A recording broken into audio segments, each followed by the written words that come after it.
I'm going to add the stream back. It came back a little while ago, but I had to take a reprieve.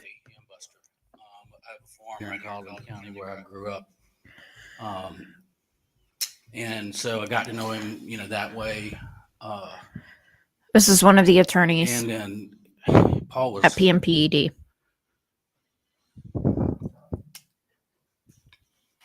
Poor guy. Didn't think this would be that hard.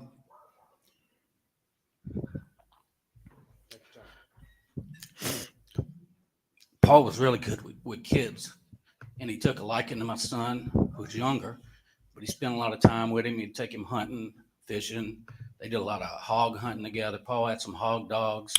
I'm meeting a very still peep also. Just was around him a lot. He had a great personality. Just really, a kid I really loved,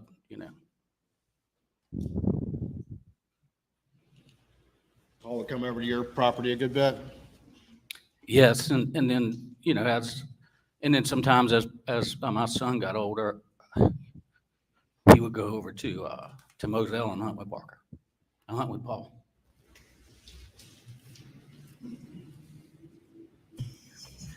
I feel so bad for all of them. Most all of them. I do. Did you see Alec earlier that day? Can you ask that again? I'm sorry. Did you see the defendant at any point during that day that you recall?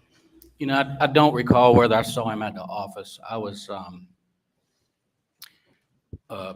had been in a trial in Columbia that settled. It was a couple of week trial, and it settled on Friday afternoon. And I came to the office to dig out some stuff, but it's fishing season, and I promised my son as soon as I got out of trial we'd go offshore fishing. So I would have left work early that day to go get the boat prepared to go fishing. So I don't remember seeing Alec that morning or at the office. I could have, but it would have been, I saw him later that night, yes, sometime around 11 p.m. Before we get there, were you at home at that time? Yeah, I was at home. We just got finished getting the boat ready. As a matter of fact, by way of example, we had invited Paul to go fishing with us the next day, and he had to work and couldn't go. My son had called him about it. It was, I think we had just eaten supper and, sitting there looking at weather and looking at all the things you do before you go offshore.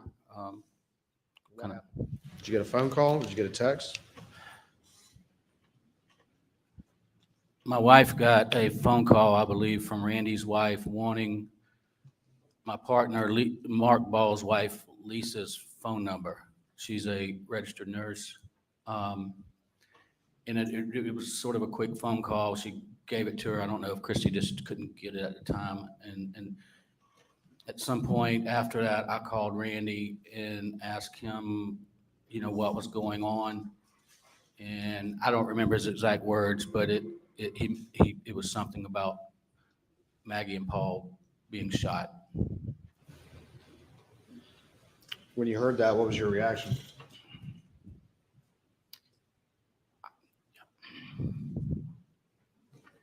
I guess the best describe as shock, alarm.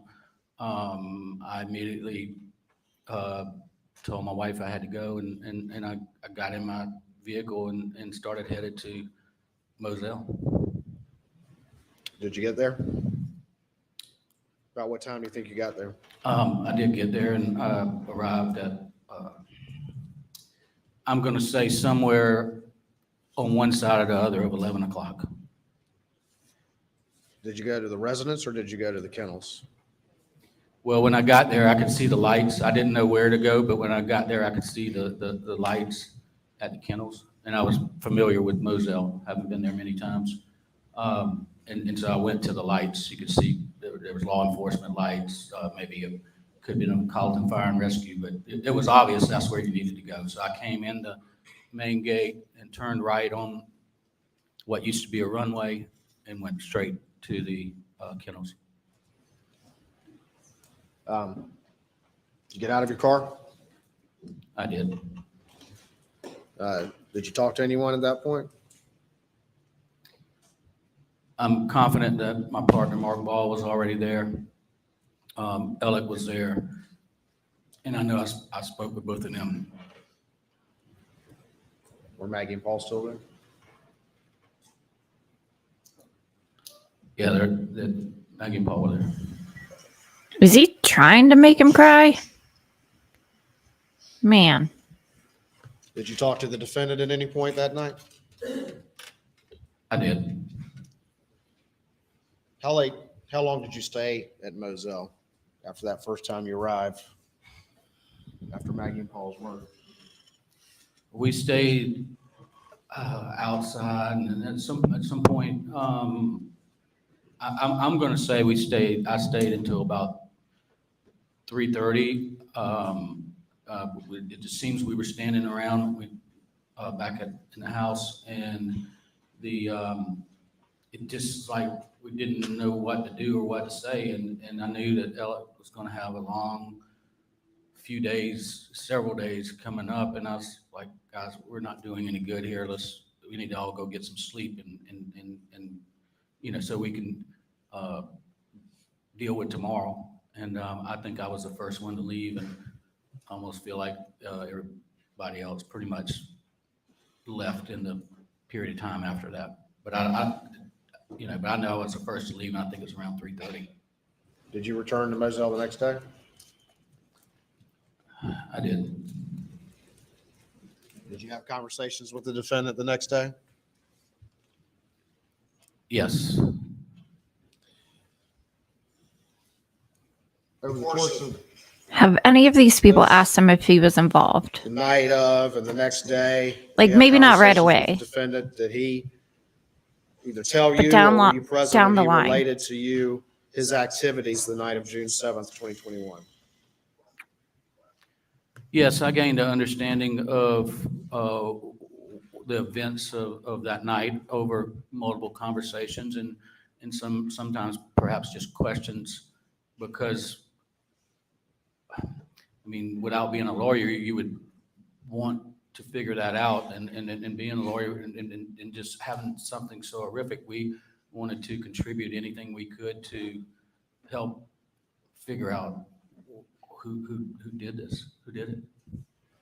And what did Alec tell you about his activities that night? He told me, and when I say me, there may have been multiple people in these conversations. I mean, we were all back at the house at Moselle providing support for, our friend who just lost his family. And that he'd worked, and I'm somewhere 5:30 to 6 had left work, that he went to Moselle, that Paul had come home from work, and that they rode around. And then at some point, they went back to the house and had dinner. And Maggie was there, is my understanding. And then after dinner, that Maggie and Paul went outside and to the dog kennels, and that he sat on the couch and fell asleep. And that would have been around 8 o'clock that he sat on the couch and ultimately fell asleep. So he told his friend that too. Friend and partner. He But said we at all 8, know 9 that's not o'clock the he was asleep on the couch, case. or he was at the house? He said I took it that he laid down on the couch, maybe watching TV, and fell asleep. And then around 9 o'clock, he woke up, and then somewhere around 9 o'clock, he went to back to Barnville to Alameda to check on his mother. And what did he say after that? He did after that. Well, he said he laid on the bed with her. He didn't give a time, but that he laid there. I took it he was just sort of laying there to comfort her because I understood her condition. And then he said that he came back to Moselle and that he went to the house and that When he got to the house, he discovered that Maggie and Paul were not there, and that he then got back in his car, or his Suburban, which was an office-issued vehicle, and he drove down to the. That's interesting. And it's more than just kennels there. I think y'all seen maybe. I don't know why I find that sheds. interesting, And but I he, do. Office issued vehicle, he the discovered Suburban. Maggie and Paul's bodies. Did he say whether or not he had gone Does it look down like to the Alex kennels trying with to Maggie and Paul before he left coax to go people? to Alameda Like, after 9 p.m.? that's right. Say I discovered, not already knew. That came up in one of the conversations, and he's specifically said that he did not. He did not. He did not. I'm going to play for you what's been admitted into evidence as States 297. I want you to listen to it and tell me if you recognize any voices on this video, please.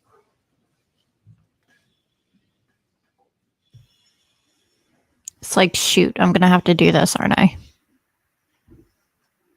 Yeah, he looks upset. Gonna have to rat out my friend. Get up. I'm gonna have to admit to myself that he was there. Quit, Cash. Come. Quit. It's okay. Come here. Come here, Cash. Shit. Come. Close to it. Cash. Hey, he got a bird in his mouth. Hey, Bubba. It's a guinea. This is a chicken. Come here, Cash. Cash. Quit. Does it look like that brunette chick in the brown shirt behind Alec is like smiling?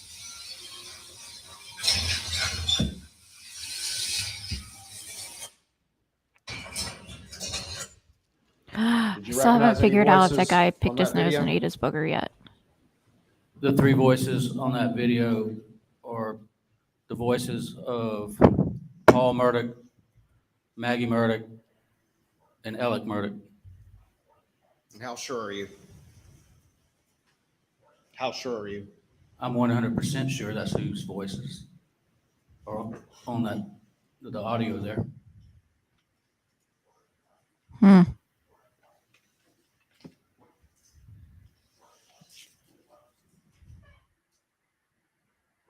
Best case scenario, he knew about it, right? I know that's not what he's being tried for, but all of his friends know that he knew about it, Is you this know? law firm pretty close knit? Probably not Yeah, anymore. we're very close knit. A group of lawyers. I think we have a very family-like environment with our staff, as well as the lawyers are all very close. A lot of us do and still do, you know, a lot of activities together. Our families grew up together. You know, been a great experience working with these guys. Did Except this, for, you know, everything else. these murders of Maggie and Paul, did it send a shockwave through the law firm, greater family? Well, yes, it did. Just beyond the horror and disbelief, we didn't have an understanding. I mean, the staff had a general sense of insecurity and fear. We had to take a lot of security measures because we did not have an understanding of what the possibilities out there could be. And then this horrific loss of, you know, I think Paul had, you know, the kids, Maggie would come up to the law firm regularly, you know, maybe need to use computer or just to see Alec or whatever. So and, it was as much of a shock as you could imagine. In the wake of this tragedy, did the law firm family rally to the defendant's aid? We did. We were there every day for the rest of the week, and as you already know, Mr. Randolph passed away in the wake of this. So it was a really bad week where the Murdaugh family in particular, but all of us needed to be together to support each other. With all of this tragedy and the support and the outpouring and everything going on, did you have any discussion about what to do about the Ferris fees, or was there a discussion that this can't be the time to bring this up? The only discussion that I recall was Alec told you they were in trust. There's no way we're going to talk about money in this. And we had no reason to not believe that. I wasn't aware of some of Jeannie's conversations. I was aware that Alec told her they were in trust. I trusted him, and I said, let's just leave it be. I don't know.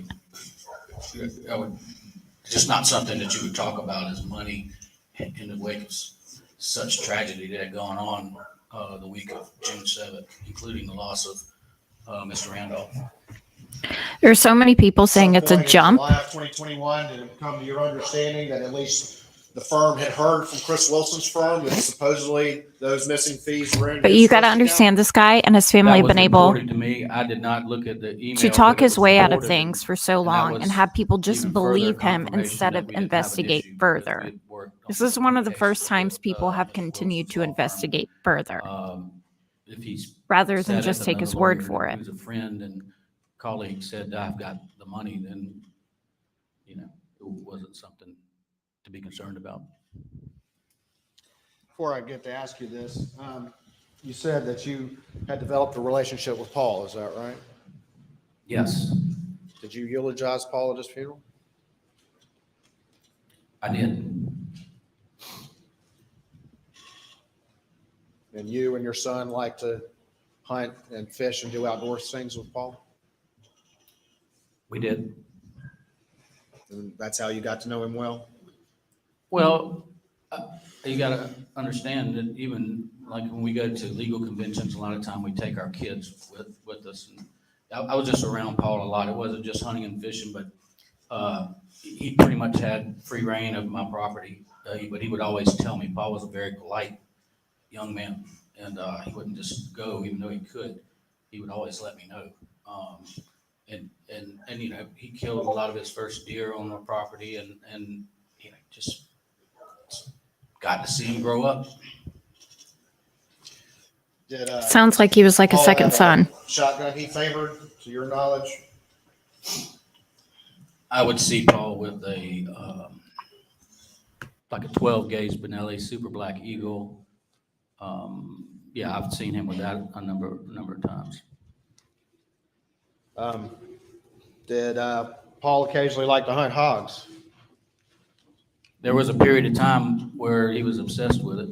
He had dogs and those 300 blackout with thermal scopes, and he would do it. And I love for him to come to my property to do it because anybody This person in the chat has ever seen what hogs of the stream. They're a nuisance, and so it was Paul was always polite. He hardly ever spat or He slapped his used what gun girlfriends. for that? well.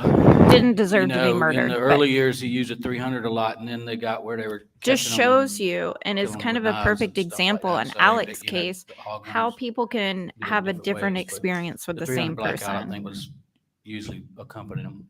And how a lot of people will still continue to In the say aftermath of this the person's a murders, did good you person, have any even if they conversation, or do were you privy to any see conversation in which them Alec treat a person talked about the differently. It's family like 300 that's not my blackouts? experience. That's not the person I know. It's like Well, just cannot get past it, can't wrap their heads around it. That this very the kind day person after, could also be a I very saw the casings shitty person that as night well. Sorry, my dog's and barking. thought that they were 223s.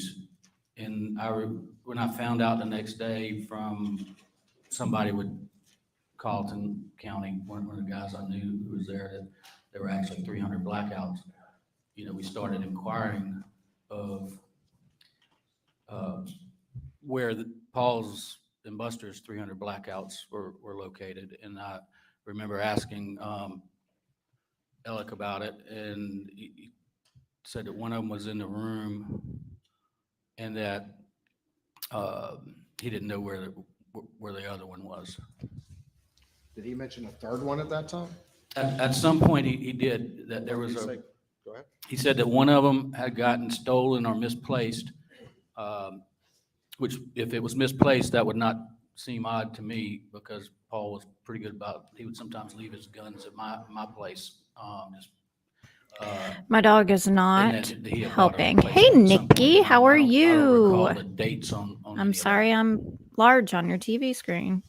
Did he tell you what happened to the replacement? I don't feel like this is helping the prosecution.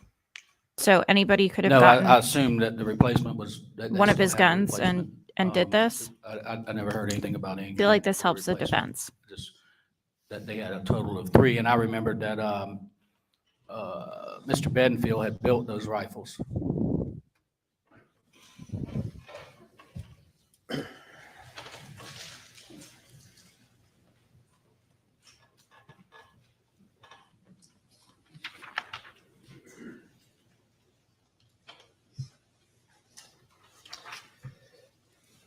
You testified that after moving into July and August, you'd gotten an email, or at least been informed that there had been some representation that Chris Wilson had those fees, correct? That's correct. Moving into September of 2021, did you have any trial or anything going on that you were actively involved in at the time?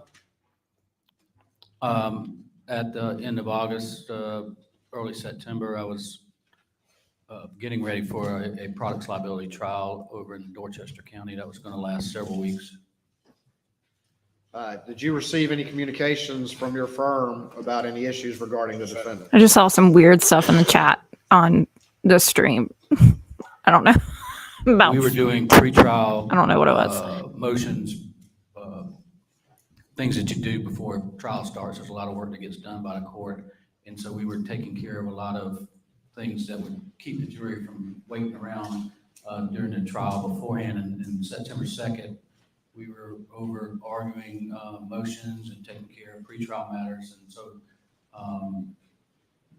when I got out of court, I saw that I'd missed communications from one of my partners, Mark Ball.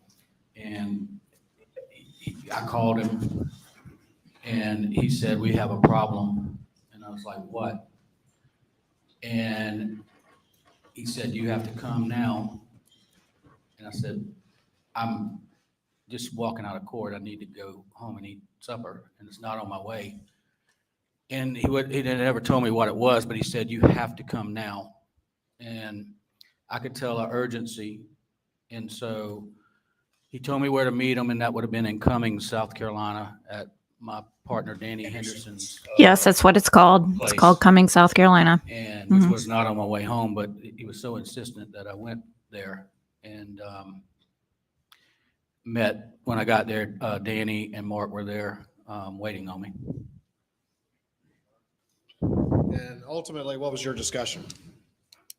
I was giving a folder that had paperwork in it. And that paperwork consisted of checks, both front and back. And I was asked to review them. I guess when they all found out. Called the fake forged checks? I believe the fake forged checks, there was not all of them that Ms. Seconder went over, but I believe that there was, I could probably call the names of most of them that were there. I know it was Anderson. So there was a Bush, climax in Cummings, South Carolina. There was probably about 5 or 6 of them. And I believe they had a copy of the Ferris check there too. Ferris check? Yes, and I'd sat for a minute and reviewed it. I think Danny said, "You're going to need a drink." And so. Did you have a drink? Yeah, ultimately more than one. What happened after that? Well, they didn't tell me what was in it. They let me review it on my own. And I immediately said, this is bad. And my words then were that we have to terminate Alec. He cannot no longer practice with us. And that was within, I don't know how many minutes, but it was not a long period of time because the way Jeannie had it laid out, it was clear what had. Genie for the rescue. And that this money had been stolen. I wonder if Jeannie and Mandy have talked or Department met. go to confront Alec with this information that had been uncovered? Yes, there was a meeting the following morning at Lee's house. I did not attend. I did not need to attend. I was still getting ready for trial. I had already decided where this was going. And they met, and then we, Danny and Randy, Alec's brother, went and met with Alec. I'm trying to find out the name of What this was your guy. understanding of what the defendant said as a result of that?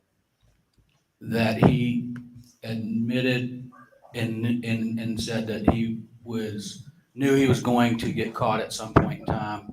Wow. And admitted to them that he did it.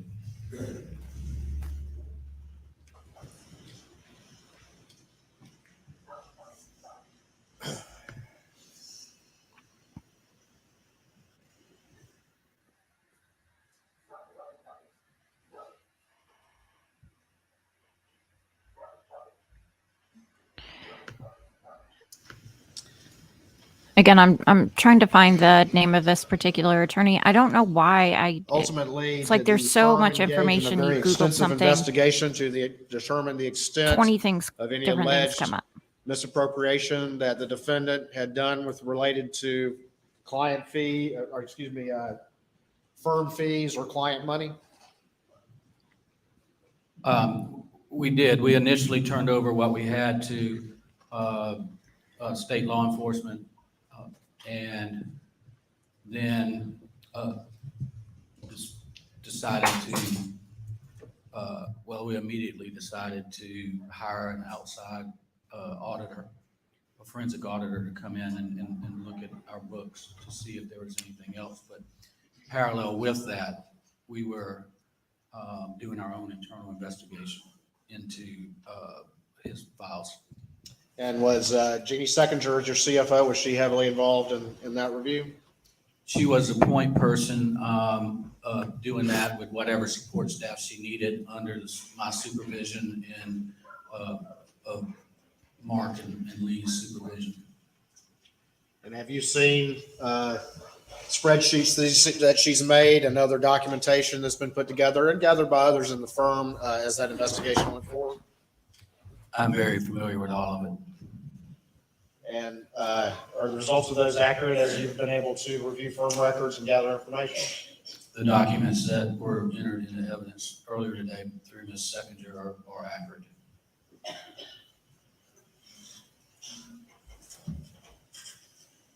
At any point in time, whether June of 2021 or going back years, if you, as a partner in PMPD, had found out that the defendant was allegedly diverting money to an account in the name of a business, an account that he actually controlled, and then converting that to personal use client money, what would you have done? If I had become aware of it, he would have been asked to resign, or I would have forced a vote. I think this is Ronnie Crosby. Terminated under our contract. What else, if anything, would you have done? I would have done the same thing we did, would have turned it over to law enforcement and would have reported to the South Carolina bar because of it affected our business and our trust account. If at any point over This the picture years on the you website found makes out him look that a lot the younger. defendant had been diverting fees. Hey, that Stina. properly due the firm and spending those for personal use and never accounting for them and not being truthful with firm members, what, if anything, would you have done? he would have been asked to resign, or a vote would have been called and he would have been terminated. What else would you have done, if anything? Because that conduct would have been illegal, it would have been reported to law enforcement as well as the South Carolina Bar. If at any point in time you had uncovered or had discovered information that the defendant was having checks issued from the firm trust account in the name of Palmetto State Bank, and then having someone at the bank convert those into checks that he could use for personal use, what, if anything, would you have done?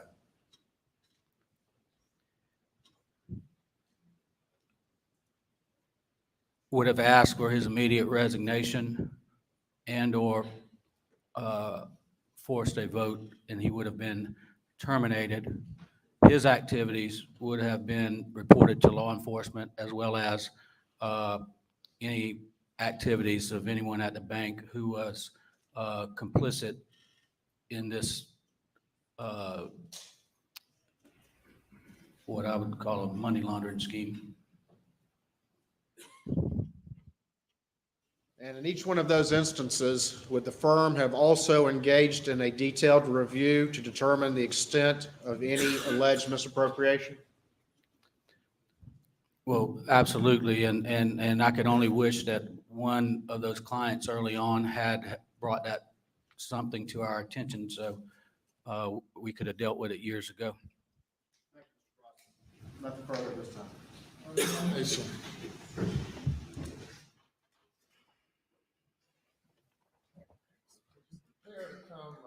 Let's stand for a moment.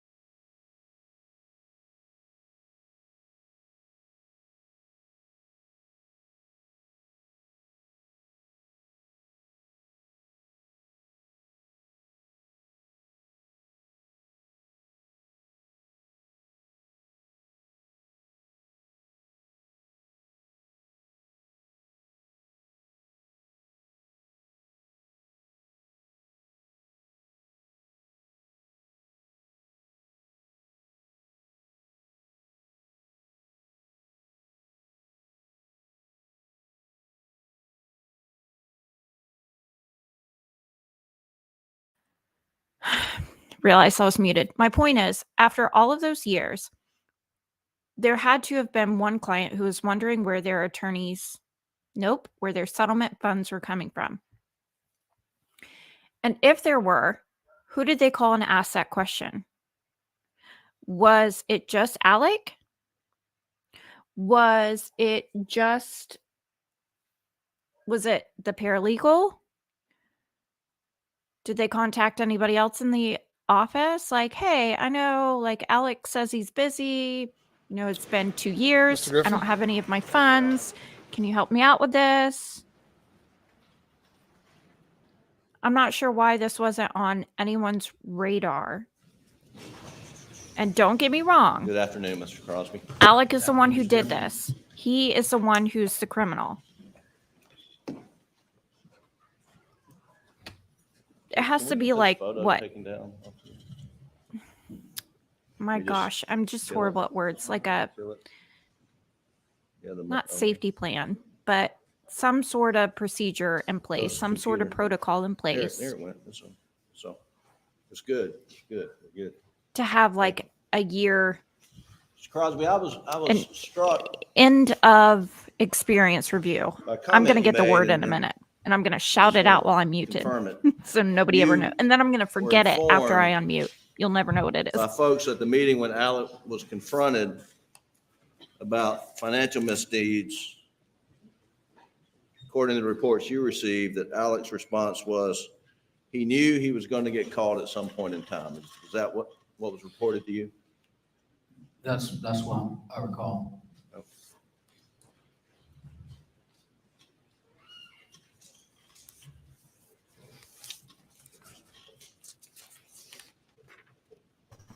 The defense today has been really slow and methodical. I'm sure it's intentional.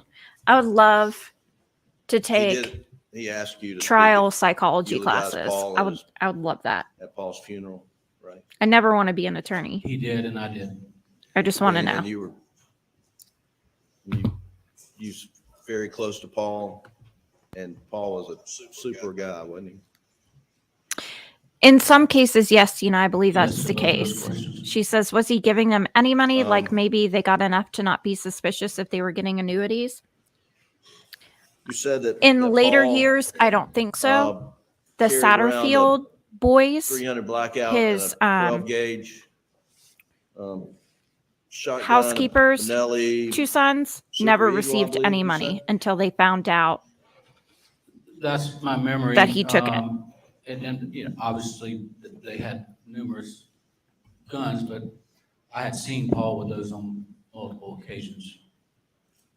I feel If like I showed you here's where what I was talking about Benelli's earlier. Super Eagle that's in the courtroom, would you be able to recognize it's Paul's or not? Or I don't know at this juncture. I believe it was camouflage. This guy said before that Paul would Camouflage, leave Super his Eagle. guns at my property at other places. So I feel like the defense is going to jump on that and be like, I mean, so all how can we camouflage prove Super that Eagles, I mean, a random person didn't do gun this? is not pointed at anybody, but does this look like Paul's gun? I'll say it looked like it. Will I say it was? I can't say that. Understand, and Your Honor, I'm holding up, for the record, state's exhibit number 4. And I put my papers down. Did he use gloves? I didn't see. Did anybody check that it was not loaded? You're supposed to do that Also, every single time, even if you did it 5 seconds ago. You testified that when you got to Moselle the night of the 7th, that you were, you went through the main entrance, and that's the entrance with the, I guess, the brick facade or whatever, the brick gates opening up. That's the main entrance you went in? Yes, there's a brick facade and then, I think metal iron gates, but they were open. And then if you go up and you would have gone straight to the house, if you'd gone straight, but you turned right, and you said, and there's a little roadway there. I wish I could put up more than one or knew how to put up one Back up to more Kent than was working one, that share more direction, than one correct? screen. That's correct. It's not far when you turn right. I can't Right, figure in out the if yard. this is who's on the And then- stand, Ronnie Crosby, You said you were because able his to picture see looks a lot younger than what he shell casings, looks like now. what you thought would be 223. Where were they?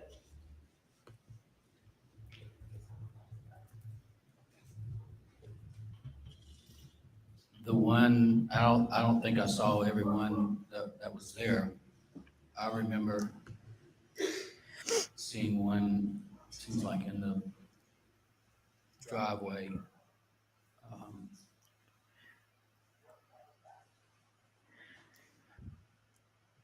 Closer to the road from Paul and Maggie's bodies. So were you able to get inside the crime scene tape? Uh-oh. I don't know if there was crime scene tape up at that point in time. Okay. So you were able, as you recall, just walk up, or Maggie and Paul's bodies covered at the time you got there?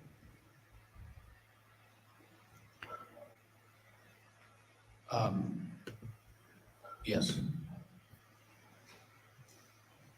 But you were able to get into the crime scene close enough where you could tell what you thought was the caliber of the shell case. right, and I didn't walk from where I was parked there. Hopefully the sun will. I walked Sorry. completely around the hangar and went over to talk to people I knew that Time in the afternoon where the sun comes through the windows here. people, just to get what their assessment was. And I could see from where they were positioned, I could see, I wasn't like, I didn't get over it, but I could see from a distance, and I'm very familiar with firearms, and I saw what I thought was a 223 casing. And you later, learned, I guess, the next day on the 8th that it wasn't a 223, but a 300 blackout. Is that right? Yes, and I can't for the life of me tell you there was at that point in time there was some law enforcement out in the hangar and around, and I just asked a question and they corrected me. Right. Okay. And that, and you started to assist any way you could with trying to find out who could have done this. Isn't that right? Well, Jim, I didn't that night. I was trying to get. We were starting to. I don't know. It was a shock, man. But out in the days following, we had a lot of conversation amongst my partners and I about who could have done this, and obviously we were theorizing on stuff, and with very little information, obviously, but we were trying to find out things, whether Paul had been in an argument with anyone, or if anybody had. I don't know. It's just what you would naturally do, is ask questions. One of the things you went down to Jimmy Butler's. Remember that? I did. Quit bringing other people's names that I have to figure out who they are. There's a business in Barnville that does mechanic work. He sells trailers. He sells portable buildings. Used to sell cars, but I had learned that Paul had taken his truck there the Friday before the murders. Right. And so the Friday before the murder, Paul's truck, and what was the normal truck? Was it F? It was an F-150. The white F-150. White F-150. It's that white boy. The white F-150 was put in the shop at Jimmy Butler. Oh, Yes, and I goodness. specifically was going It's a shit show. to see if Paul's guns were in his truck. And did you check the truck? I did. I looked inside of it, and I also got. I had learned that Mr. Rowe was working for Elliot at the time, and had taken him over to pick him up when he took his truck to drop off for repairs. And I asked Mr. Butler to pull surveillance tape so I could see if Paul got his guns out of his truck while he was getting out of one vehicle into another. Interesting. And because it was Paul's habit to carry the guns in his truck, right? Right, and I believe actually when I looked in there was still a pistol and some shotgun shells, that type of stuff in there, but I didn't see any long guns. I didn't get inside of his truck and rummage around. I just looked. And so you didn't observe any 300 blackout or any shotgun in Paul's truck at Jimmy Butler. Is that right? I did not. And then I think you also looked at videotape to see if Paul took guns out of his truck when he got back in. I guess Mr. Rowe picked him up. Is that right? That's correct. And another one of. Doesn't this help the prosecution if his gun wasn't there? And you didn't see Paul removing any guns from his truck when he got in the truck with Mr. Rowe? That was not evident on the video. Okay. And I could see him getting out of one vehicle into the other. And you were down there on the morning of the 8th, and after SLED had released the crime scene. When I say there, I'm talking about down at the kennels. Were you not? Yeah, I don't know if I said it, but I'm fairly certain Yes, this I is was Ronnie asked to go there by Crosby, Randy's brother, an Elliot. attorney that it's now called Parker And, Law Group, but it used to be called acronym PMPED. And I don't want to be too grotesque at all, but just was it still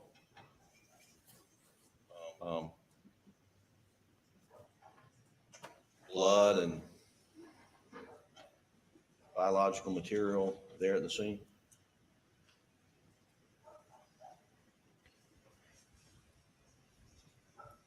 Yes. Okay. And did you notice that there were some still birdshot pellets in the feed room that had not been collected by the sled agent?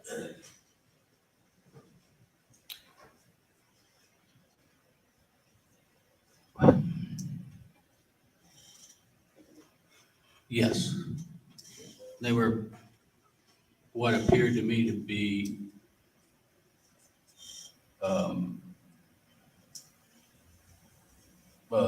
you know, we could pretty much tell what they were, yeah, from looking at them. And I believe they would have been a TSS type load. Okay. And did you gather those up, Uh-oh. to your knowledge? Did I? You or anybody, you know, with you?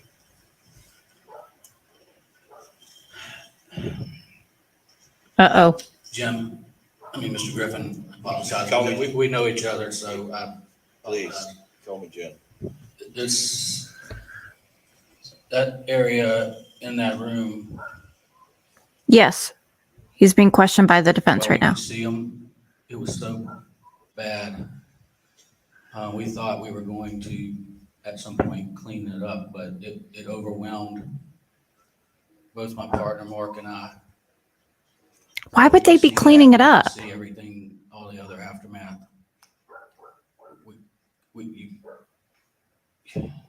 We were getting biological material. I mean, it just couldn't be there. It was bad, you know, and it was overwhelming us. So no, I did not try to collect Why would evidence. they do that? And the scene inside that feed room, I take it as something that still is etched in your mind's eye memory. Well, yeah, dick cheese. I know he Yes. has a job to do, but still.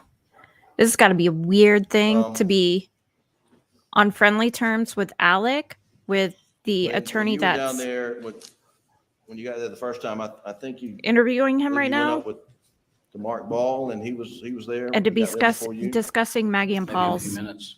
We had already talked biological matter about, everywhere. Where- that. Did it look to you and Mark like the crime scene was being preserved and carefully keeping people off of areas that maybe they shouldn't be trampling on?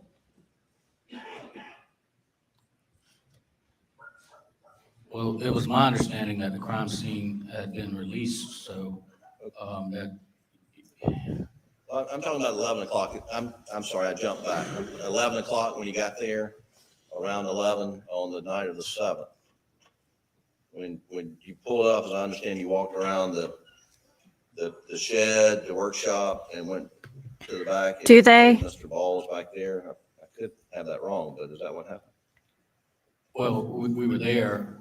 I saw people working through the crime scene, and you're kind of asking me for an opinion that I don't feel qualified to give, because I assume that whatever was going on was being done with whatever procedures.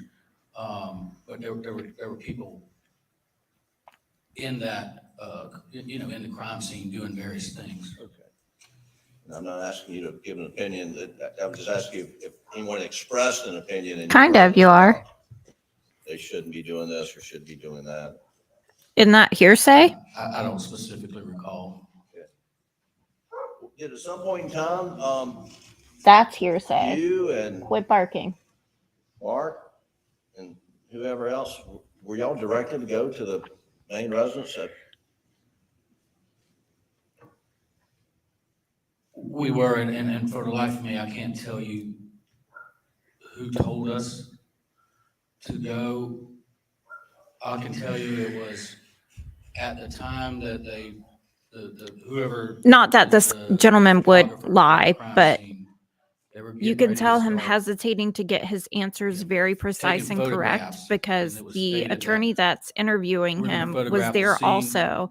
So he knows Y'all go to the house. what's accurate and You not. don't need to be in. Like trying to catch him and not telling, And so who all went forgetting to the something and house? unintentionally not Best being you can accurate. remember. I'm gonna, I know I did. I know Mark did. Austin Crosby, who's one of my partners, did. Danny Henderson did. Randy Murdaugh did. John Marvin did. Two of those are his Alec At brothers. some point did. And he may have been, I believe he was accompanied by some officers when he came. I think maybe Chris Wilson may have. The others I'm positive of, but there could have been a couple other people. And had it looked to you like anybody from law enforcement had searched the resident, inspected the residence before you guys went My in? mind went somewhere right then.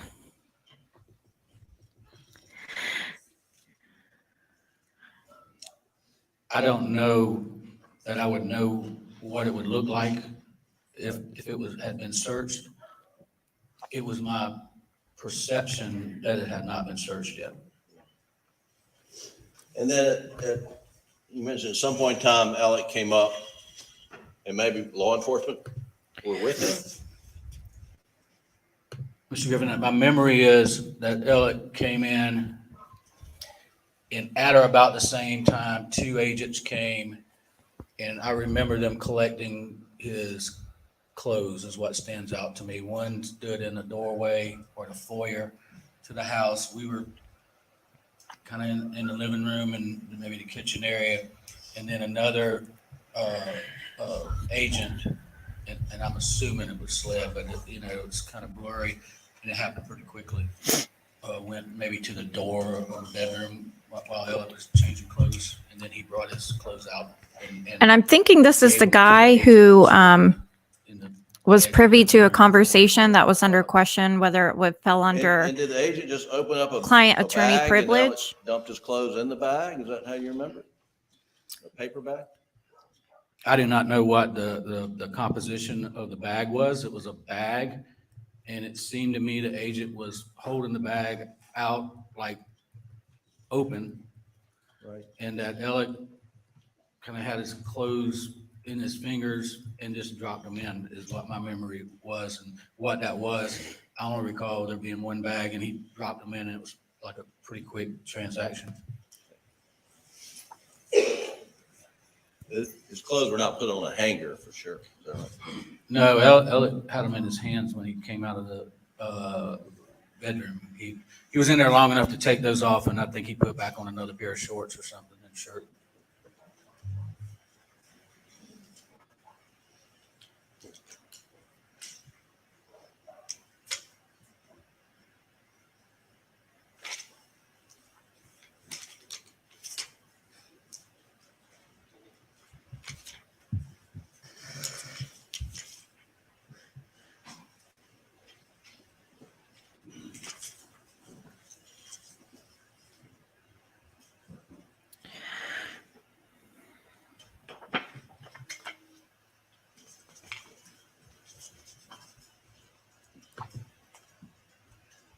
I know I'm sorry, I'm jumping around a little bit. It's okay. I've been right where you are. This is angering me. I can't find the shit.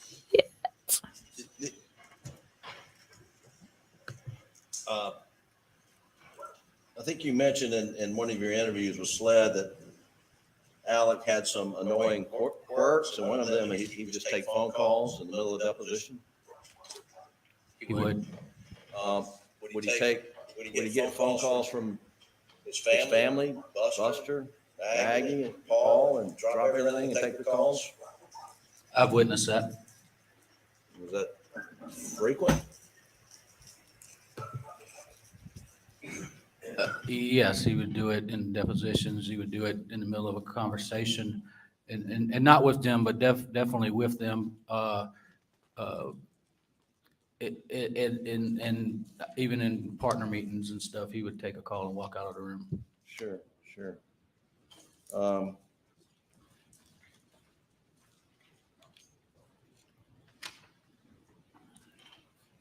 You had mentioned in your testimony that when you were asked by Ms. Seconder about this Ferris fee issue, that really your concern was not that Alec was diverting fees, but he was trying to shelter fees from being disclosed in the civil case. Is that an accurate statement?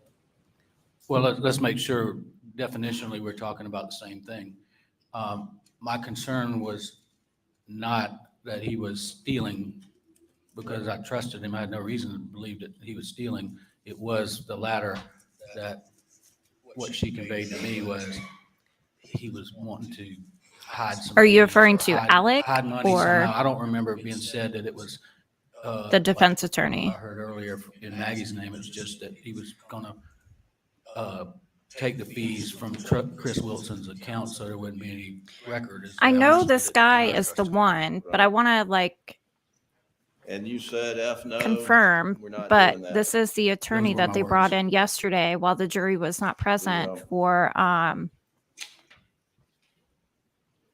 because he was part of the conversation that was or was not, did or did not fall under attorney-client privilege. What was Alex? That even this defense attorney was present for. Well, obviously, that's why it's under question. Scratch that. The after the murders of Maggie and Paul, did you the immediate aftermath and going forward a few months, did Alec come to the office much? It was sporadic, but you know, I knew that he was having a lot of trouble sleeping. Gotcha. And I'd imagine not. he just lost his family and his father, and him and his father. This is were his very close. good friend. We were aware that, or had understanding that he was taking A former like one of the medicine to try to partners help at the him firm? sleep and maybe for anxiety and just you know the normal things that you would expect there. So even when he came, I would walk in his office and he'd be falling asleep. I'm in going to his chair turn and him sitting down for there. just a moment so I can read it. I did find it. I was evident to reading me the that thing he- and not he wasn't realizing sleeping well. I was. So I know, Actually, I'm going to mute them for just a moment.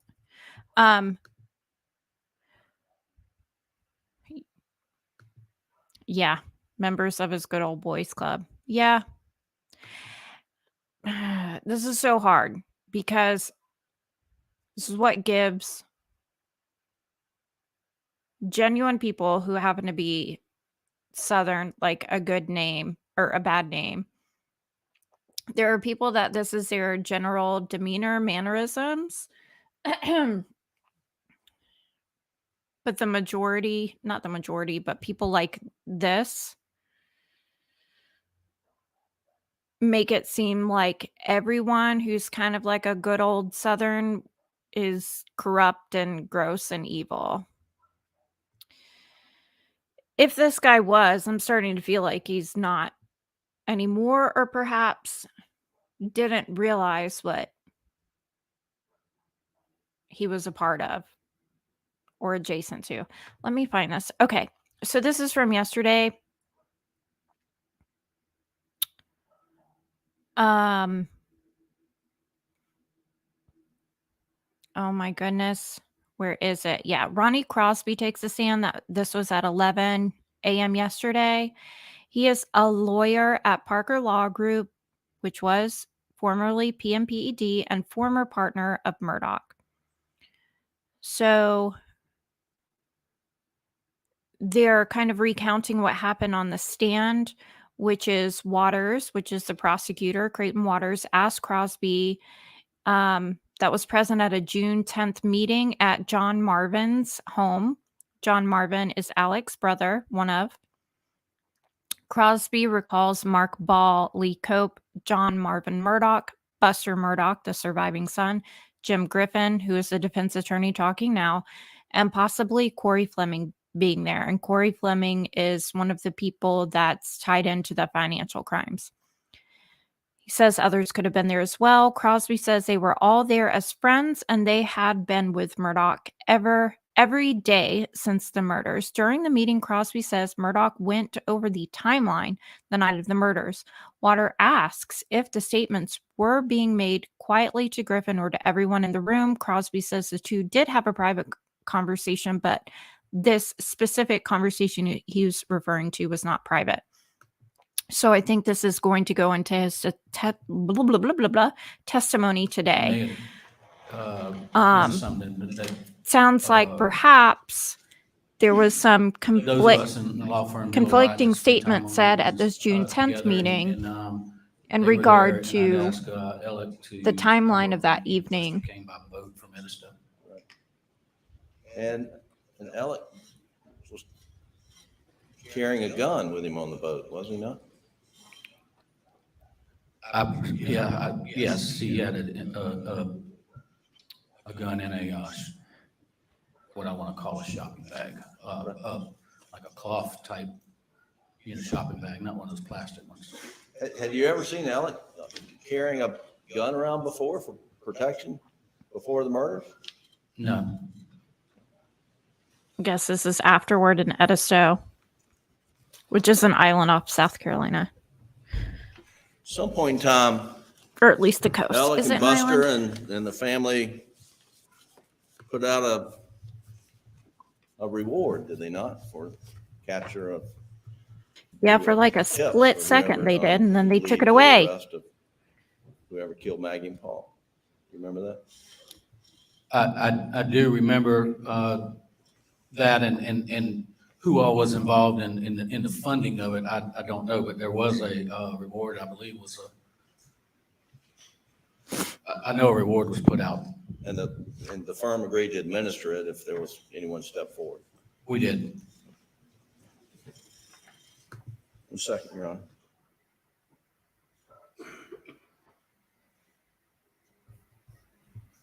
Is it more of a peninsula, though?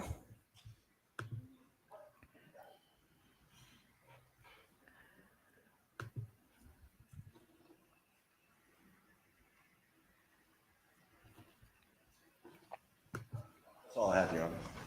Redirect.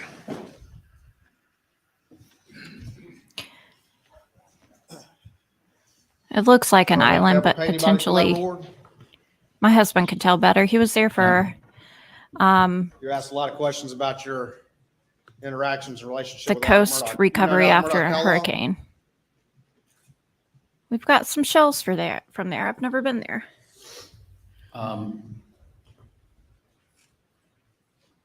Well, I guess a total of 25 years or so. Did So- you really know Alec Murdaugh? Character evidence. What's the question? Did he really know Alec Murdaugh? Really a character question. Did he know Alec Murdaugh? Did he really know Alec Murdaugh? Yes. I sustain the objection. Hey, no. Anything further? No, Your Honor. Step down. Did they even talk about that? I guess Go to the jury prosecution room is going to for a have to break. have a new catchphrase. But did they even talk about that conversation the night of or the day of June 10th? We doing a stretch break?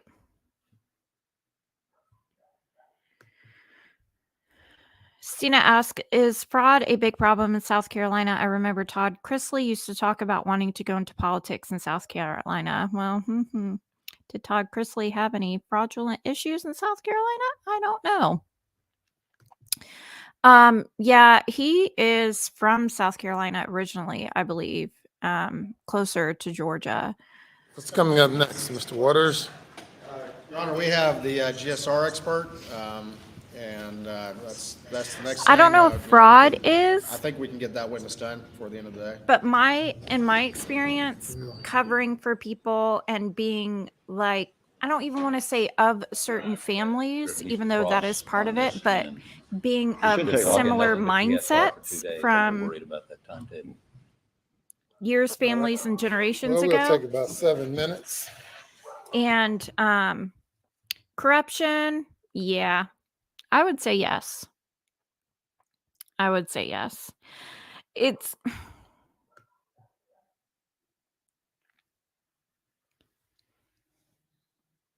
I think I've been like scarred by some people on the internet trying to make everything about them.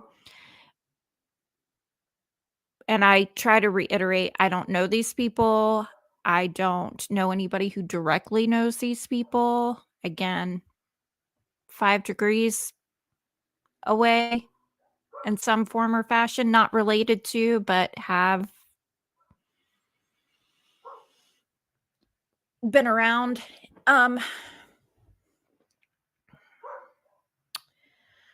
When I go to parties here, it's always been odd to me. And there's going to be a point to this eventually, but it's always been odd to me that each gender goes in a different room and talks and hangs out. The men go do the men things that us women don't understand or they don't want us privy to. And this isn't as exaggerated as I'm making it sound. Nowadays, I believe it's very subtle.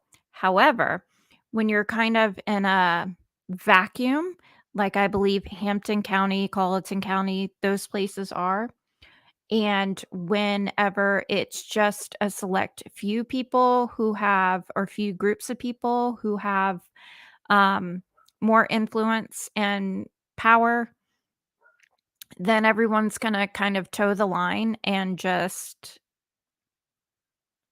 follow the lead in terms of what's socially acceptable. And I believe that is what has happened in this area. Still happens from what I've seen in South Carolina. Anyway, literally I joke about how my husband and I met, but I literally met him because of South Carolina, because I don't mesh well. And I have grown up in the South and I have lived different places. This place is different. It can be a good different. I love this state. Greenville, freaking love it. I even like-ish Charleston. It's not exactly where they are, but they're near there, closer to Charleston than I am. They're about an hour away. And I bring up Charleston so much because that is a big port in our state, was financially and is financially influential to our state. And that's where a lot of old money is. And when I say old money, I'm talking old American money. When you're, and these are just my theories and my opinions and piecing things together.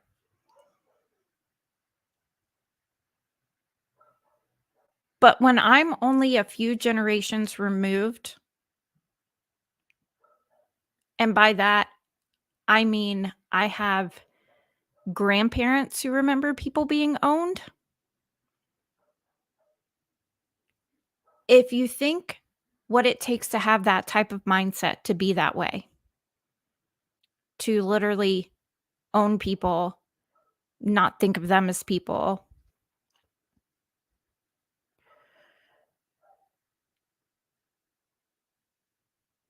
you want a lot for not a lot given. Free labor. I come from generations of just being able to rake in the cash. I come from generations of people being able to just jump when I say jump. of like-minded generations living in close proximity together.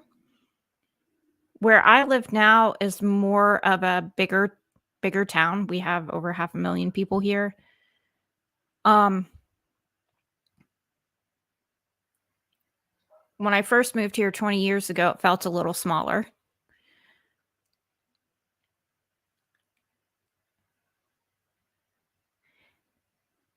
It's easy to get lost in the culture mindset like these people have here in South Carolina, in my opinion. And every time I've ever tried to mention that or have discussions like these with people from the state, they take it like I'm talking about their mama, and I'm, I couldn't understand because I'm not really from the South. And I know I bring this up a lot, but again, I've lived here for 20 years. This is stuff I've had to personally overcome for 20 plus years on a very, very slight, minuscule level. The way I act, my mannerisms, different things like that, I feel like I've said this before. There are very few people from the state I am friends with, not for lack of trying on my fault, on my part. My husband's not from the state. I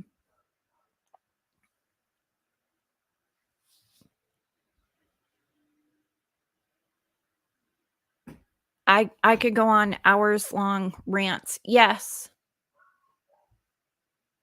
I will let you know when I'm finished, okay? Not at this moment. Because I just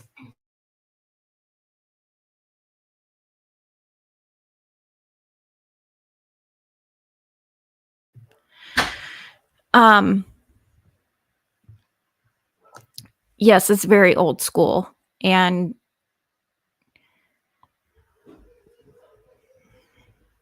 again, where I grew up in the South, like closer to Alabama, Mississippi, it's North Florida, but it's Southern. We're like,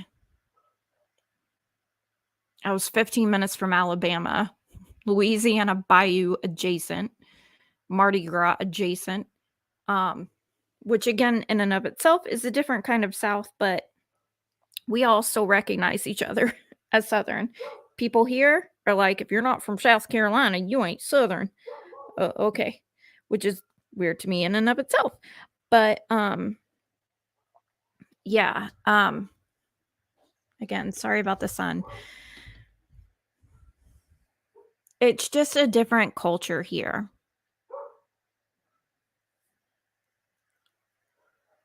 I've been in situations at events, at parties where, again, this is going to sound more exaggerated than it is.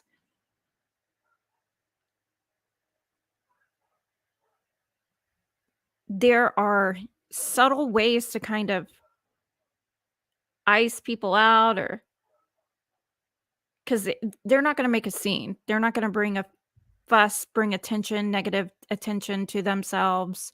Going back to the little event that I was at where this one mom who has known all the people around her for many years and they know her children. I've only known them for ish because they come to a gathering that I go to frequently for about 5 years. The one who said my children have never been mean to anybody ever. And I had to like hold in my laughter. You could feel the energy in the room just be like, is this bitch really saying the shit? But nobody would question her. Nobody would say any differently. In fact, they all just kind of, oh yeah, she would never, they would never, he would never. You're right. Your kids are just precious. You guys have raised the best kids. You guys have whatever. Meanwhile, someone quietly in the corner whose child helped out my child when he was recently diagnosed, not him specifically, but there was a fundraiser for Angelman syndrome. This mom has never bragged on her kid, admits when her kid is wrong, and to me has the kids with the kindest of these people's hearts. She's just not saying anything, but I kind of spoke up. It was like, oh, and your kids, da da da. I will never forget when they did this and when they raised like almost $200,000 for Angelman syndrome in a week, and they were just high school kids, and that's my way of like putting people in their place around here. I play their little bless your heart game, and again, shows you the difference in Southern. When people say bless your heart where I'm from, they legitimately mean, oh my gosh, I'm so sorry. People here mean it as a you're so stupid, you're so dumb. And they bring I'm the not jury. attacking Southern culture. I'm attacking South Carolinians mucking up Southern culture. I don't even know if that answered your question, Stina. But these people be cray-cray. Elitism. Yes. That's part of it. And part of it, I believe, is never like in Alec's case. Again, people are like, he's going to be found out. He's going to be found out. I feel like I've said it before earlier. He's never been questioned before. People have just been like, oh, Alec saying it. Either we believe him or we're not going to dare question him. The beach, Thank you. Your next the witness. boat crash where Mallory Beach passed. State of South Carolina would now call forensic scientist Mallory's Megan M. boyfriend is on dash cam screaming at Paul, Alec's son, for being responsible for having a smirk when Mallory at the time is just missing. They can't find her. They believe she's deceased, but can't find her. And saying to the police officer, do you know who he is? That's Alec Murdaugh's son. He's a Murdaugh. He's going to get away with this. Witness stand, state your name again for the record, spell your last name.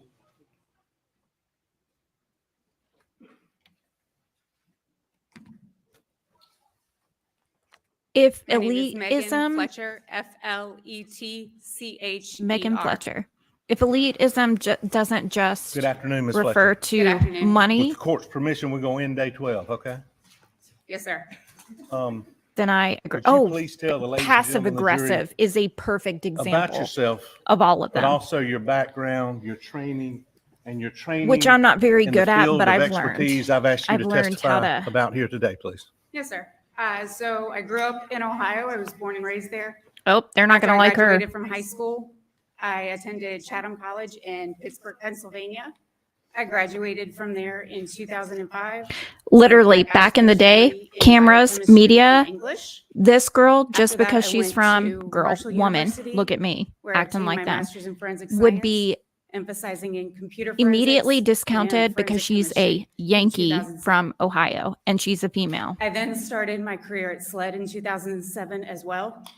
Like I started my legitimately, and training to everybody would become go a along trace with it. evidence analyst in the forensic services laboratory.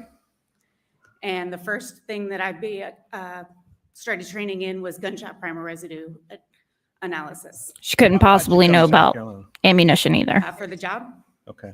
Did you have any relatives here or family? That's a man thing. I do, but it was really for the job. Trace evidence was always kind of my dream job. Okay. So tell us some more about trace No, evidence. I'm not one of your you. training, I'm your sorry, but background, please and what believe you me. loved about it. So trace evidence is a type of evidence that you can't typically see with the naked eye. So you need a microscope or other types of instrumentation to be able to detect it. For trace evidence in the forensic services laboratory at SLED, we consider explosives, fire debris, fibers, glass, gunshot primer residue, paint, fibers, physical fit analysis, pressure sensitive tape, and general physical and chemical unknowns, all different types of trace evidence. Specifically in the field of gunshot primer residence, tell us about your training, your experience, And what has led you to this point where I'm off? This wasn't 3 hours away. I'd be back So there. in 2007, I started my career. I started my training at that point.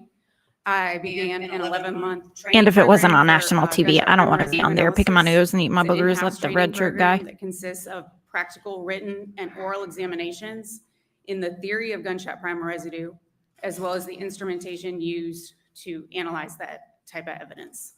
So what is it? Gunshot primer residue, well, let's start with gunshot residue. Gunshot residue is everything that comes out of a gun when it's fired. That's the smoke, the soot, the flame, burned and unburned gunpowder particles, but also something called gunshot primer residue. And that's what we're looking for at the trace lab at SLED. Gunshot primer residue particles are microscopic molten particles that contain the elements lead, barium, and antimony. They come from the primer component of the cartridge. And can you explain some more? How do you examine it? What do you do to determine if there's gunshot primer residue? So I believe that you've already heard about how gunshot primer residue is collected. It's collected using those particle lifts with the sticky surfaces. Once I get those particle lifts in the lab, I will then examine them on a scanning electron microscope with an dispersive X-ray detector. So an SEM EDX. Now, what's the second thing you said? The SEM, and what did you say after that? Energy dispersive X-ray detector. What is that? Well, the scanning electron microscope's a super powerful microscope. You might be used to a light microscope that you might have used in school, and that might magnify something around 400 times. The scanning electron microscope uses electrons instead. And so we can magnify things 30,000, 50,000 times. I still can't get over that the jury can't take notes right now. Dispersive X-ray detector allows us to analyze a sample for which elements are actually present. If I were on in the sample. fence about this would not help. So the SEM component, the microscope component, allows us to see a sample and analyze the shape and the morphology of a given sample. But the EDX component allows us to see what elements are actually present in that individual sample. Now, when I first started years ago, we were just looking for the 3 elements. How has that changed over the years in your specific field? So currently, we are looking for characteristic particles of gunshot primer residue. It's a singular particle that contains all 3 elements of lead, barium, and antimony. It can't be a particle that contains 1 or 2 of those elements. It has to contain all 3. No. Is this going to do the thing that it does again? Where it just kicks me off? Hold on. Let me see if I can pause this bitch real quick.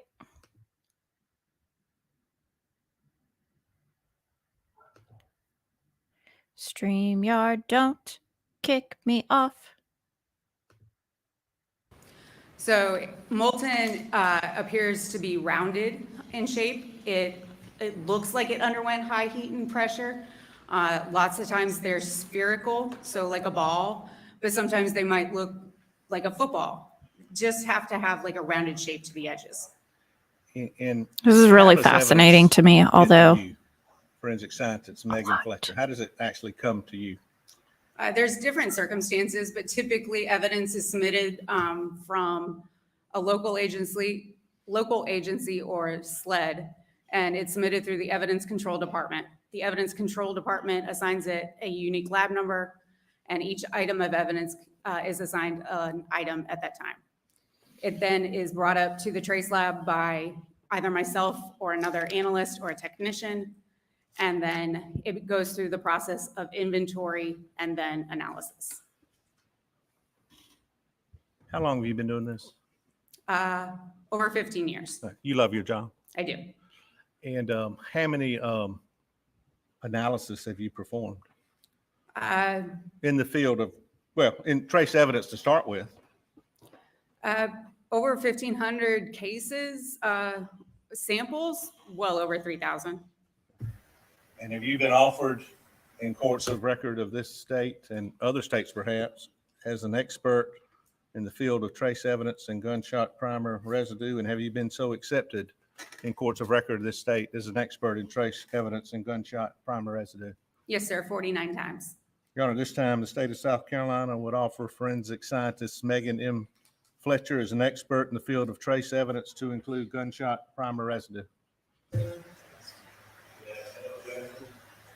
Again, this is fascinating to me. She's not already been deemed And we thank you. before the trial as an expert. They just do that on the In field of fly. Trace evidence and gunshot primer residue. Why do you love your job? Does anyone I know just how to find it find really out like interesting. what With witnesses trace are on the evidence, I get to roster analyze different for types of a trial? evidence. My daily job duties can change. 'Cause there is one depending on what day. needs to be done that day.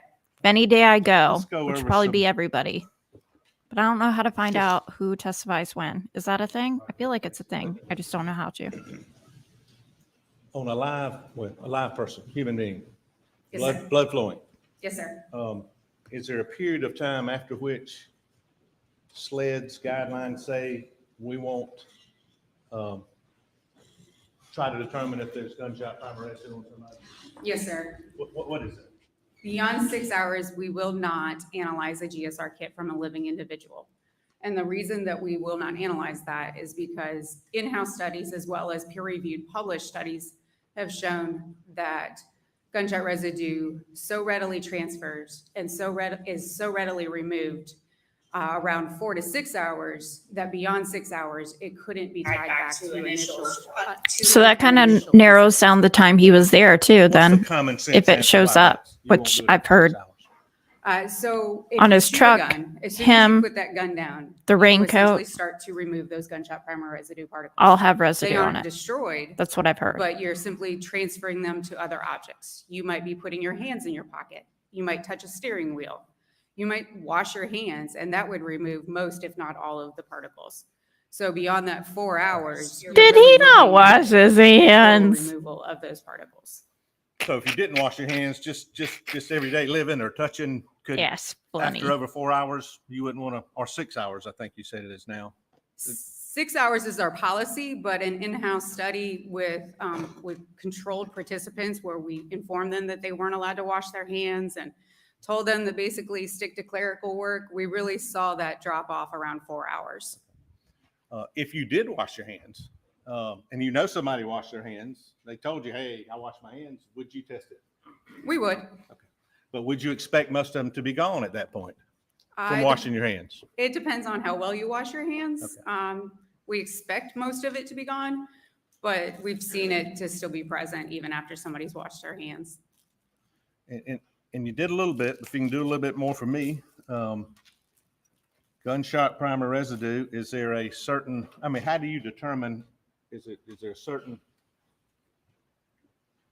distance, vicinity, shooting? I mean, what Again, are you I'm looking so for in determining surprised whether gunshot that residue Pork and is Beans present? Heart What is the Putlian isn't. vicinity to get it?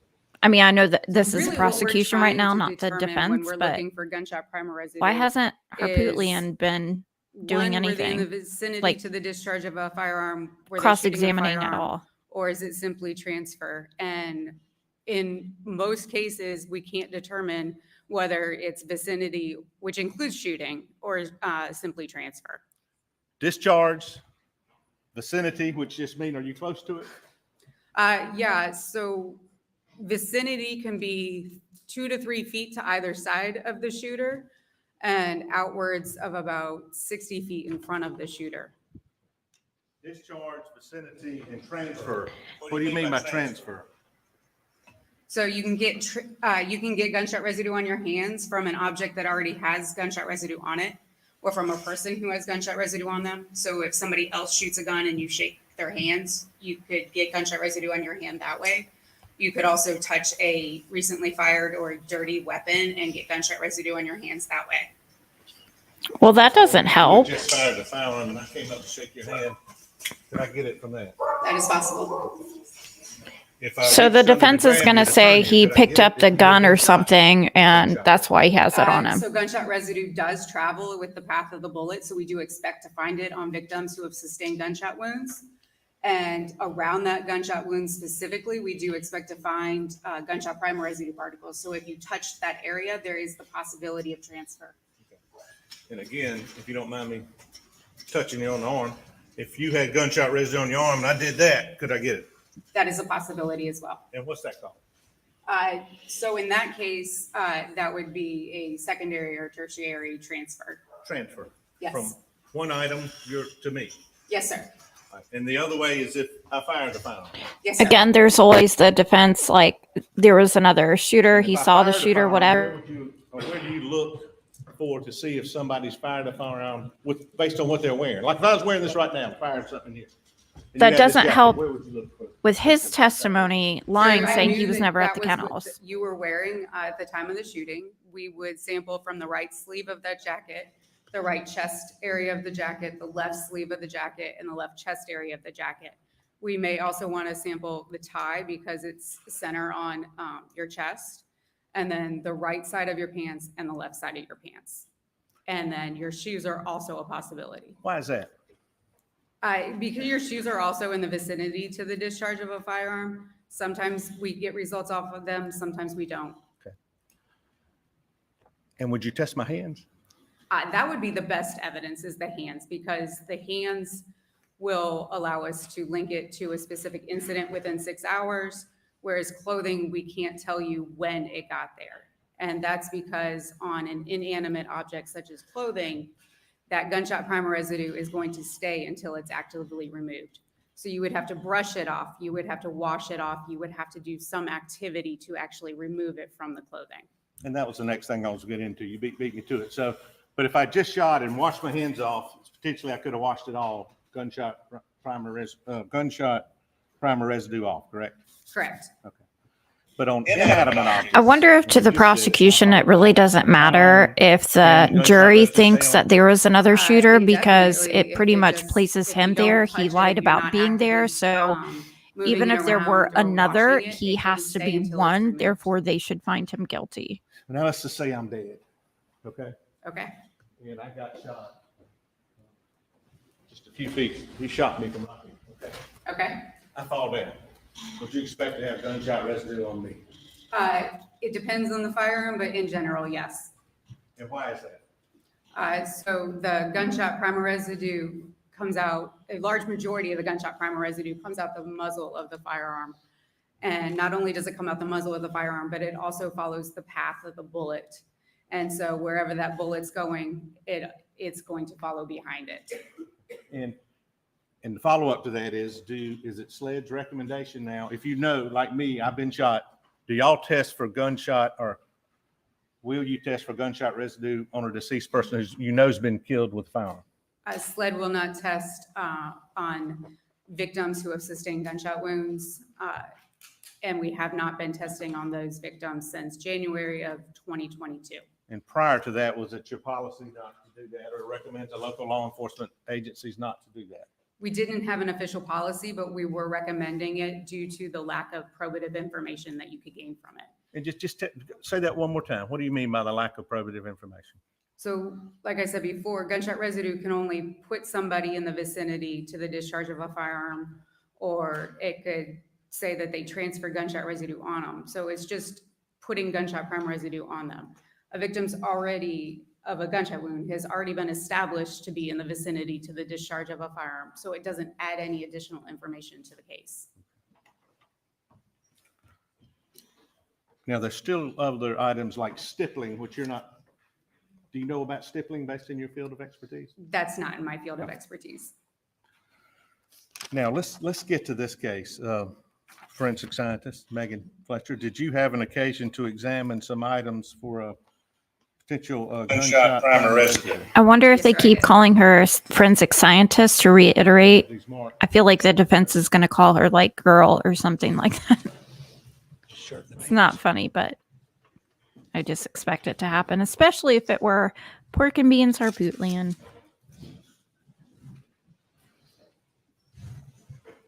I'm going to try to take these in the date, the order that you, chronological order of when you examined.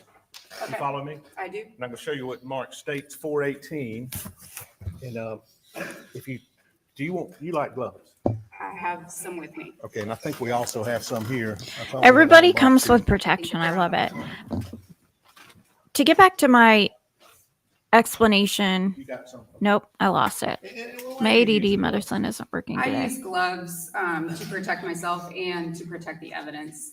I don't want to put any of my DNA or anything that might be on myself onto the evidence, and I don't want anything that might be on the evidence on me. And not just gloves in your laboratory, and I thought I asked you to bring one, but do you wear a lab coat? When we process clothing, we do wear lab coats, and that helps protect us from our regular clothes from transferring over any evidence onto, or not evidence, but any materials over onto the evidence. And that's to protect the evidence, really, as much as you, isn't it? Yes, sir. Okay, so you have a lab coat and gloves before you start looking at these items. Well, this also has a DNA request on it.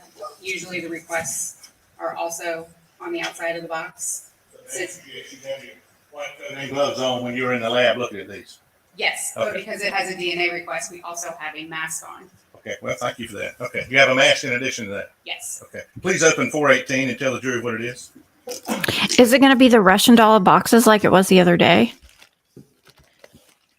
We're going to have mad crinkle sounds.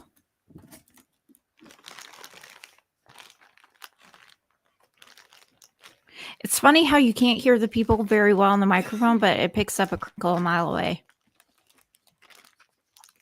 That's right. Crinkle it. This is SLED Lab L21-09074, item 19. I recognize it with our yellow barcode sticker. And this is SLED Lab number L21-09074, item number 20, again with our yellow barcode sticker.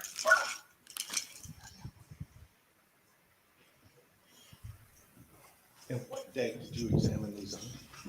I didn't physically examine these items. Jamie Hall would have taken the particle list off of these items, so her initials and date would be on everything. I think I kind of know my point. The date that she did that would have been June 8th. To go to the corruption statement and also kind of like, I looked at she did call me in while she was processing them, but I didn't physically take custody of these items. And I understand that, maybe. kind of against everyone's like, oh, it's a leap to think he would have killed his wife and son over a She did. boat crash thing that he was going to find out She before. smelled, something rather unusual. Or for that our everyone's gonna evidence. find Our out evidence about, is usually, pretty his musky financial smelling, crimes. And when she opened up item 19, Maybe which it's is really the white same point that t-shirt, I've made before, she but I did, think smell a strong odor. in of addition laundry to not being detergent, and I questioned did confirm before, that with her. So she people being intimidated, not smelled wanting to that, question, or said, just "Hey, come in here. I want his you to friends see this," believing he's or honest. Whatever. Could you smell it? I could The smell the laundry detergent as well. Smell Internet. laundry detergent. Yes, sir. hasn't been what it was before. There's nowhere for these people to hide anymore, She basically. took a sample from there, a lift, if you Even will. if someone is afraid they can So post you were something examining the lifts off the shirt, anonymously, correct? Correct. And the pants. we Correct. can Did Did connect you also get to look nationally at and internationally the with pants? each other and get the When, word out, Ms. Hall where looked at it will I don't expose remember if people I was so in there when much she processed the shorts, but I have seen pictures of that she they took of the can't shorts. them? And can you describe the intimidate shirt people and into not shorts when you speaking saw anymore. the pictures of them? I don't. The shirt is think a white t-shirt. There is some staining. Alex on the manipulation has caught up to lower modern left-hand technology. side, but relatively clean. The green cargo shorts are clean. Now, what did you do, and while we're here, did you also receive the, I feel like there's not a way for the people around him to kind of ignore this either. There's now no longer any way for any of those people to deny him being at the kennels. They can't just take his word. They can hear he was there. They have to forensic admit scientist? this Let's start person with the shirt. Okay. is not who they Tell thought. the jury specifically now, we got all day. Tell them specifically. What did you do when you examined? Gonna the mute. particle lifts from that shirt? The particle lifts were analyzed on the scanning electron microscope. And how we do that in our lab and how most laboratories throughout the world actually do it is use a software program to help us out. And that's because the particles that we're looking at are so small. If you can imagine 2 football fields, we're actually looking for particles the size of a pea on those two football fields. So we use a software that does a little bit of an automated analysis, and that automated analysis uses brightness and contrast that's associated with known particles of gunshot primer residue. And it does that automated analysis overnight for us. And in the next day or over the weekend, whatever it is, we come in and then it provides us a list of candidate features. It tells us what features that it thinks contain the elements lead, barium, and antimony. As the analyst, I then look at those features, I relocate to them on the SEM. So I physically drive the SEM back to that, to the location that it saved. I look at the particle, make sure that it's molten in nature, and then I use the energy dispersive X-ray detector to scan the particle to determine whether lead, barium, and antimony are present. And I think Ms. Hall described where she took the particle list from. Did you determine, were there any gunshot residue? What'd you find on the shirt? Particles characteristic of gunshot primer residue were found. Particles characteristic of gunshot primer residue are microscopic molten particles that contain the elements lead, barium, and I missed. Where did she say she found this though? It Like can what's come in the from- evidence bag? I It just can heard come her from crinkle. being in the vicinity to the discharge of a firearm or being transferred from an object that has gunshot primer residue on it. No time frame can be provided as to when these particles were deposited. And as far as 418 in evidence, the shirt, can you tell where the particle lifts were from the right Sure, sleeve, I heard right it. chest side? Can I refer to my notes, please? Please. I think it's. So they found it on his shirt that they took that evening. Cool, cool, cool, cool. I want to see people in the audience reaction. So for the white t-shirt, from the particle lift that was collected from the right sleeve, right chest area, 2 particles characteristic of gunshot primer residue were found. And from the left sleeve, left chest area, the particle lift collected from there, 1 particle characteristic of gunshot primer residue was found. Those particle lifts are combined into one result for a result of multiple particles. What does that mean that you found two particle lifts? I mean, as far as the amount of particles you found, what does that mean in your field of expertise? My opinion is that that object, this t-shirt, was either in the vicinity to the discharge of a firearm or came into contact with something that had gunshot primer residue on it. I can't tell you the likelihood, which one is more likely to have happened. Why not? And that's your opinion, correct? That's my opinion. Now, also in 418, and again, these were the defendant's shirts, pants, and clothes and shoes that we're going to get to in a minute that you were examining, correct? That's my understanding, yes. That's what the chain showed. That's what the submission showed, yes. Submission showed. Thank you. Now let's go to the pants. I'm so surprised that I expected Did you have an defense occasion to to act examine the more particle dirty list during Ms. this Hall whole did? thing, like Yes, sir, I did. question Okay, everyone's again, credentials, and we may not go through this every bring up time, but something can you tell the scandalous they jury did what on you did social again when you were media. examining the particle list, please? So the particle lifts from the shorts were analyzed the same way as the particle lifts from the shirt, the same way that we analyze every particle lift that's submitted for gunshot primer residue or collected for gunshot primer residue. Goes through the automated process. I go in, I confirm or that there are particles present or that there aren't particles present. Can you tell me, did you locate any particles and where they were on Yeah. these shorts, please? Yes, sir. On the right side, right groin area, there were 2 particles located and confirmed. And then on the left groin area, there was 1 particle located and confirmed. And you issued a report. What are your findings as a result of finding these particle lists on the shorts that the submission slips said belong to the defendant on states 418? What's your opinion?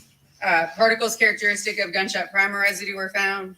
Again, my opinion is that they were this pair of shorts were either in the vicinity to the discharge of a firearm or came in contact with something that had gunshot primer residue on it. Again, I can't tell you which is more likely, and I can't tell you when those particles were deposited. So they could have come from a transfer holding a gun? But was You know what I'm with saying? 4 to 6 hours. Could have come from being in the vicinity of a shot? That's correct.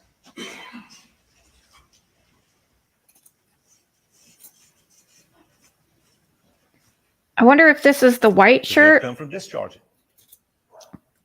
Well, the shorts themselves can't discharge, so on an inanimate object, we just say that they're in the vicinity to the discharge. That's what I meant, yeah, in the vicinity. The vicinity of a discharge. Yes, sir. Obviously, they can't discharge. Shorts and discharge. That Respectfully. Now, sounds weird. did you have an occasion to examine the lifts from Alex Murdaugh's hands that were lifted by Murdaugh, I believe? Yes, sir, I did.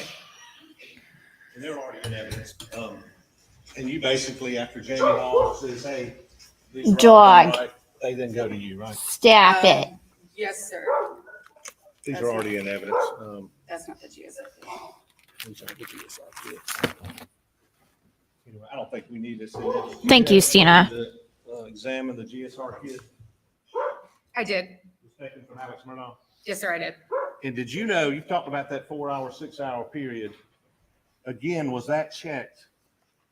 And did you make sure that that was collected in the time period or you wouldn't have performed your examination? That's correct. Not only is it checked by the person inventorying, in this case, Jamie Hall, before I will sign off on that inventory sheet, I also double check the GSR information form. That GSR information form that is included in the kit is also scanned, so we retain a record of it so that I can go back and double check that it was within the 6 hours. So you did that. I did. All right. And what was your, did your examination conclude as far as the particle lift that was taken from the defendant, Alex Murdaugh? So one particle lift was collected from his right hand and one from his left hand. One particle characteristic of gunshot primer residue was found. In general, particles characteristic of gunshot primer residue. I want to see molten people's. particles that contain the elements lead, barium, and antimony. Gunshot primer residue can come from the discharging of a firearm, being in the vicinity to the discharge of a firearm, or coming into contact with a surface that has gunshot primer residue on it. And y'all are gonna say that conclusion if it's got just a few particle lifts or a bunch of them? I'm sorry. Just a general conclusion, that's what you're gonna find, that there are particle lifts and it can come from one of those three ways, right? Yes, sir. Discharge, vicinity. For hands, we have one of those three ways. For clothing, we only have the vicinity and the transfer. So is that consistent? So only the hands can discharge. If I grabbed one of these Got it. firearms and handed it to an officer, would that be consistent with your findings? You can get it from a transfer of a firearm? You could get one particle from transferring from a firearm, yes. If you fired a firearm and washed your hands and then grabbed a firearm and handed it to a police officer, would that be consistent with that also?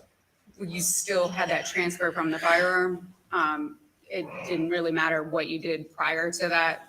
You still could have had that one particle on your hands from that transfer of the firearm. Did you have an occasion to examine the shoes? I did. Particle list from the shoes. Yes, sir.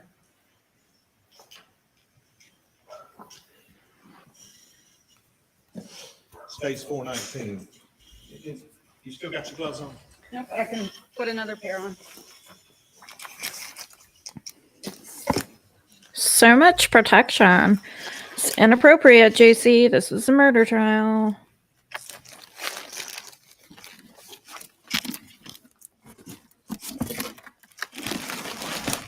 Again, I wonder if this is the clothes that, like the white t-shirt that he was wearing when they first showed up, or clothes from earlier in the evening.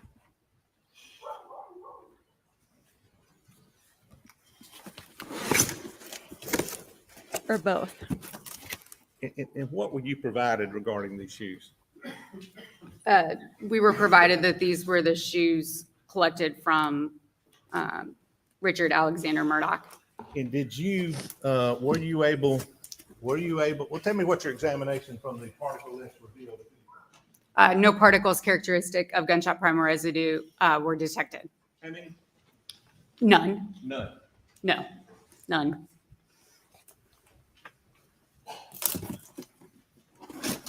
So did he change his shoes, or is it likely that gunshot residue would get on shoes? It's a white T-shirt. Thank you, Sina. I feel like I'm paying You know, attention. think about the lab. Did you really Apparently know about, do you know anything about the case that you're, I mean, at that point, you're examining something, you don't know anything about who's wearing what or what you're examining, do you? Or who's you're examining, other than the submission slips. Let her answer. I know who it is based on the submission sheet, Right. which is important because it has to come from somebody who didn't sustain a gunshot wound. Okay, and I got that. That's a bad But- question. But other than that, you don't know about the case or what evidence, potential evidence, right? I just know that it was a priority request. You don't know what shoes the potential suspect was wearing during the day, or how many shoes they were wearing, if they were even wearing shoes, do you? No, sir. Okay. So your results after finding no gunshot primer residue or what on your report? Will you read it like you reported it? Yes, sir. No particles characteristic of gunshot primer residue detected. The absence of primer residue on the item is consistent with, but not limited to, the following scenarios: the item not being in the vicinity to the discharge of a firearm, cleaning of the item, excessive blood or debris on the item, environmental factors including wind and rain, the ammunition discharged, lead-free, non-toxic, or some .22 caliber rimfire ammunition not producing particles characteristic of the conventional primer residue, or the firearm not producing primer residue on the item when discharged. So basically, you can have a false negative, but not a false So at this positive. point, you've examined a shirt, Yes, sir. shorts, Yes. hands, Yes, sir. gunshot, and shoes. Yes. And the date you examined all those again was what? The date that they were placed on The the particle list that you examined, yes. Yes, the date they were placed on the scanning electron microscope was June 8th, 2021. June 8th. Yes, sir. And that's the same day that Jamie Hall smelled the shirt. Yes, sir. Same day you smelled the shirt. Yes, sir. Why smelling shirts? I mean, I get it. Did you receive any other items in this investigation where you were requested to determine whether or not there was any gunshot primer residue? Yes, sir. Okay. And I want to show you now what's, I believe. So are these people on call? States number 100. They had to do it from within 4 to 6 hours of receiving the items. You get a call in the middle of the You night. said Hey, a I need priority you to was sniff the placed on this shirt. case, right? Yes, sir. I apologize.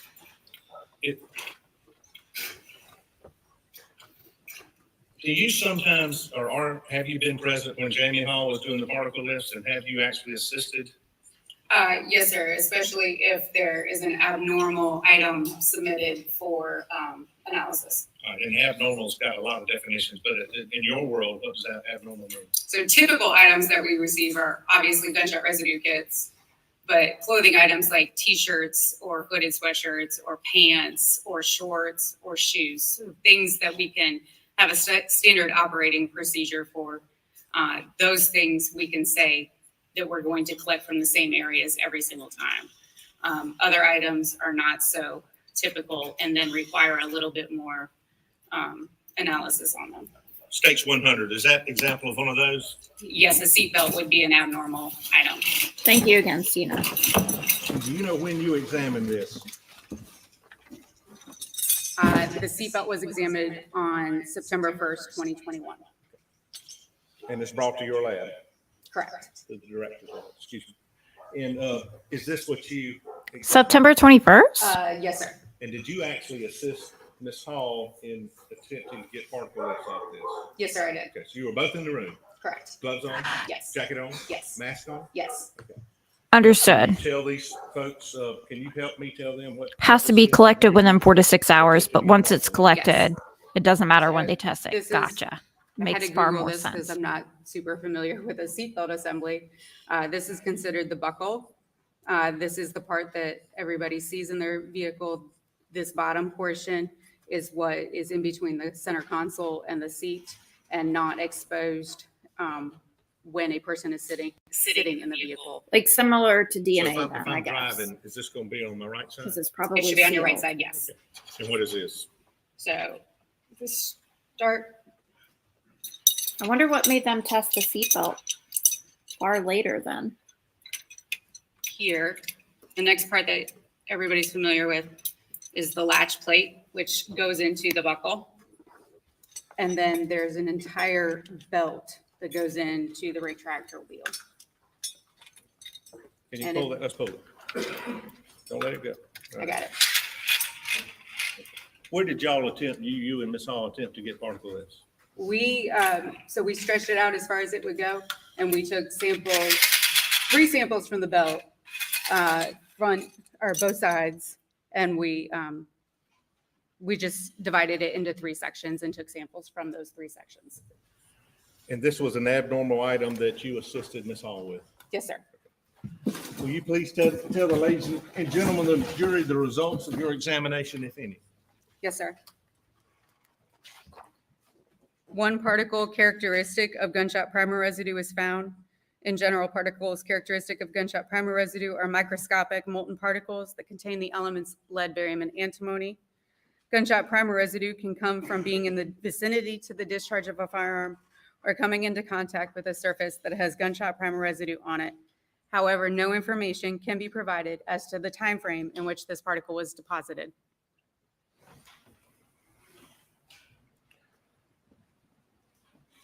So in common sense term, how could that get on the seatbelt? Where did you actually find the particle? The particle was located on the particle lift collected from the buckle. So that piece with the red button.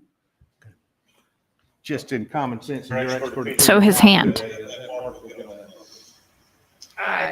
It could be from touching something that has gunshot primer residue on it, or possibly being in the vicinity to the discharge of a firearm. So it could be a transfer. It's probably most likely a transfer, yes, sir. Say why is it probably most likely a transfer? It's just something. Usually not exposed to the vicinity. If Button. there isn't a gunshot out of that vehicle, then transfer is the most likely scenario. This makes sense, right? Yes, sir.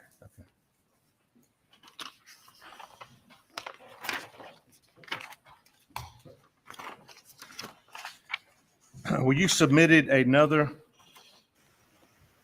potential piece of evidence in this case, forensic scientist Megan Fletcher. Yes, sir, I was. And what was that? This That was irks me for a, some reason. A blue rain jacket, kind of poncho type jacket.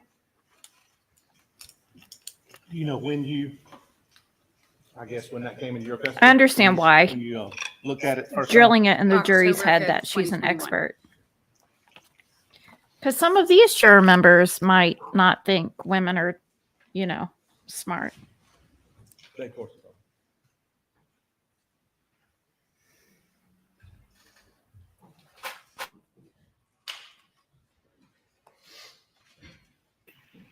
I feel like this keeps kicking me out.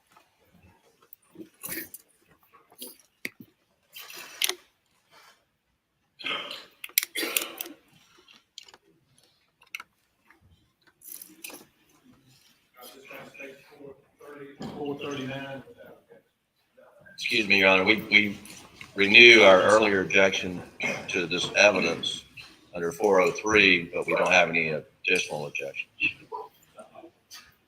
This was submitted. I first want to show you. They keep trying. Or not yet, but They keep trying. just showing what's 430 right now. Is that what you examined? Those are images of what I examined, yes. Images of what you examined. Yes, sir. And tell the folks where you conducted this examination specifically. I conducted this examination in the trace evidence laboratory. In the trace laboratory. Yes, sir. And I first noticed there's a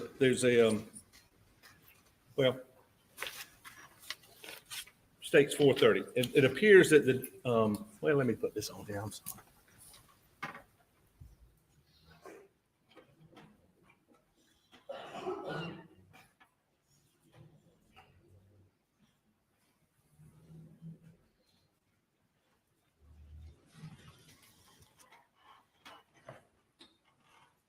It looks like it's on a table or something. It's actually on two tables. It was large enough in order for us to be able to lay it out. We had to put two tables together. Large enough you had to put two tables together. Yes, sir. Okay. And why is it on this white? I agree, because I feel like the What's underneath? prosecution's trying to lead her a little Underneath it bit, is but butcher paper, and just that's like, used to no. protect the item of evidence, but also. But I believe used she's to still collect helping with the any, prosecution, trace even though evidence that she's may like need to be not examined. going quite there. And it looks like on the right, there may be a ruler or a measurement. Yes, it was just a sticker with ruler on it just to help guide us with the general size of it. We didn't take any specific measurements of anything. But is it fair to say that that's how it looked when you saw it in October? Yes, sir, it is. October 8th? October 5th. 5th, excuse me, of 21. This report was dated October 8th. I apologize.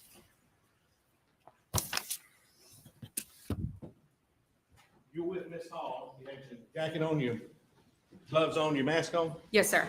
And tell the ladies and gentlemen of the jury, did it take two of you to do this? Yes, sir, it did. Why? So I gave Jamie Hall direct instructions on where to collect from, and while she was doing that, I was taking the notes. Double teaming it. Yes, sir. And Don't be saying stuff like that, dude. I'm going, try not to get too close to you, I apologize, but 226.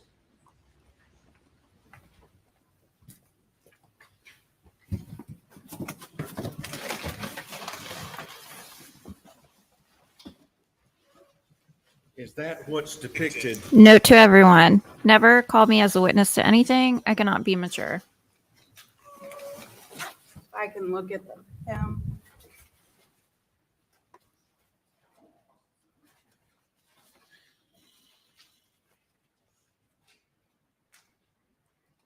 This jacket is the jacket I examined. My lab number, the item number 173, my initials, and the date in which we examined it is on there. And is this the same picture of what we just showed, 430, I think? It's the same image that you this is the jacket that was in the image you just showed. Okay, and I'm gonna get this away. I don't want to bother any of the jurors, so I'll get this away here.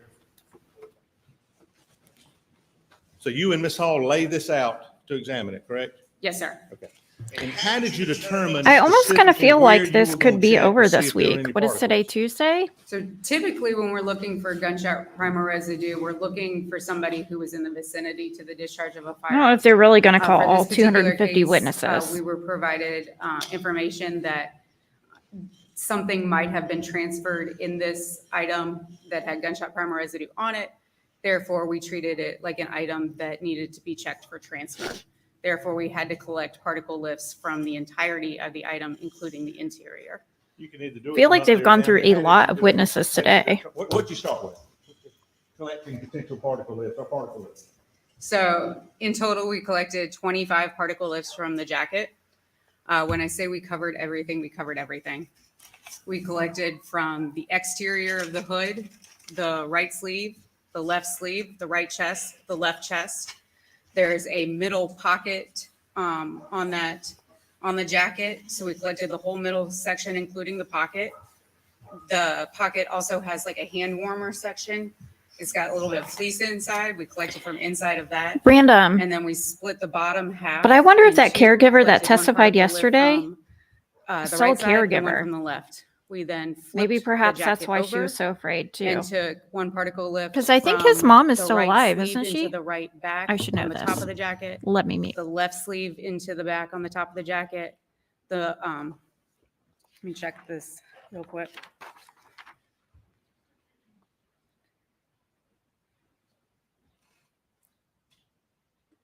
The back sample, the lower half was again split in half, and the right side was collected as well as the left side.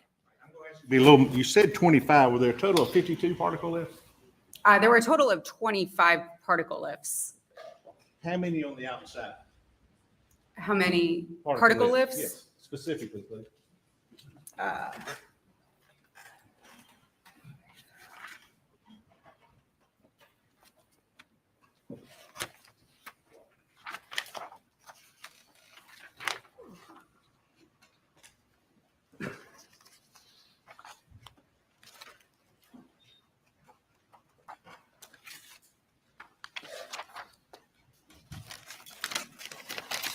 13.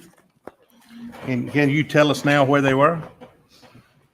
Where the Particle lists? Yes. Where did you swab specifically? The outside of the hood, Lifts, not swab. I'm sorry. that's okay. Okay. The outside of the hood, the front right sleeve, the front right chest, the front left sleeve, the front left chest, the middle pocket area, the interior of the pocket area, like a hand warmer section. The bottom half of the coat was split into two, so the bottom right side and the bottom left side. The coat was flipped over and the sleeve and top half of the jacket on the right side was collected. The sleeve and top half of the jacket on the left side was collected. And then the bottom half, the right side was collected and the left side was collected. So you mentioned the pockets in here. Did you find anything inside these pockets? Warmers, or where you put your hands, if you will. As far as particles of gunshot primer residue, Yes. no particles were detected inside that pocket there. None. None. But you checked. We did check. Okay. And the particle lists on the outside of the jacket were how many? A total of particle lifts, Yes.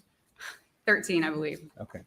And what does that tell you as, in your opinion, as an expert in the field of gunshot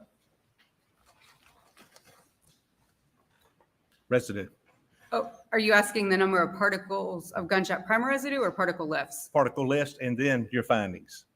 Okay, there were 13 particle lifts collected from the exterior of the jacket, and I did find particles characteristic of gunshot primer residue on it. Now, what does that mean? That jacket could have been in the vicinity to the discharge of a firearm, or something that had gunshot residue on it could have transferred to that object. I can't tell you when that happened or how it happened. And how many, again, inside the pockets, you found no gunshot residue? That's correct. Why, you said it, you flipped it over and checked the inside. Yes, we turned it inside out and also collected samples from the inside. Have you done that before? I don't believe I've done an interior unless it was explicitly stated that somebody was wearing a shirt or a coat inside out. So you actually turned it inside out. Correct. And tell them what you and Ms. Hall did. So once we turned it inside out, we collected particle lifts from the front and the back again. So the inside of the hood, the right sleeve to, you can see seam tape on this. It's that clear stuff that's kind of falling apart off of the jacket. So we use that as kind of a guide for us. So we use the front right sleeve to the center section of the coat, the left front sleeve to the center section of the coat, the middle area directly behind the pocket, the right and the left side on the bottom half of the jacket. We turned it over again and did the right sleeve to the center point on the top of the jacket, the left sleeve to the center point on the top of the jacket, split the bottom in half again, did the right bottom half of the jacket and left bottom half of the jacket. And what, after your examination, what were your results? Particles characteristic of gunshot primer residue were also found on the interior of this jacket. Is there a certain number or could you have kept checking and checking? Was there a lot of gunshot primer residue inside of the jacket? I would say there were a significant number of particles characteristic of gunshot primer residue on the inside of this jacket, yes. How many did you determine? I confirmed 38 particles characteristic. And I'm saying determined, confirmed. You confirmed how many? 38, 38 yes, sir. from the inside of the rain jacket, poncho, Yes, sir. whatever this is, correct? Yes, sir. Could you, and you taught me a word too, is there something that kind of led you, there could have been more, but you just basically stopped checking? So if we go back to when I talked about the automated analysis, it gives me a list of candidate features that may contain lead, barium, and antimony. There were significantly more particles were listed as candidate features containing the elements lead, barium, and antimony. I had to make an analyst decision based on my experience to stop at the number that I did. Candidate features, Yes, sir. which meant if you went on, you would expect to find more gunshot primer residue, correct? It could. I would have had to still check the morphology. I would have had to make sure that they were molten around. I also would have had to check that they didn't contain exclusionary elements like high amounts of iron and magnesium. But there was a possibility that there would have been more on it. But you found 38 I confirmed 38, yes, sir. and 23 candidate features if you'd gone further, correct? More than 23. More than 23? Yes, sir. Did there come a point, if you had finished that examination, how long would it have taken you if you had checked everything? If I had checked every single particle, it probably would have taken me a week. So is there a percentage that you determine, hey, I'm going to stop at this point and say, here are my results? There's some other candidate features. Is there a guideline out there? We don't have a specific guideline. It really is based on our experience. And for this particular case, I stopped anywhere between 10 and 20%. Some areas I was able to do a full 100% because there weren't that many to go look at. But other areas, I did have to make a determination Of when to stop? of when to stop. Yes, sir.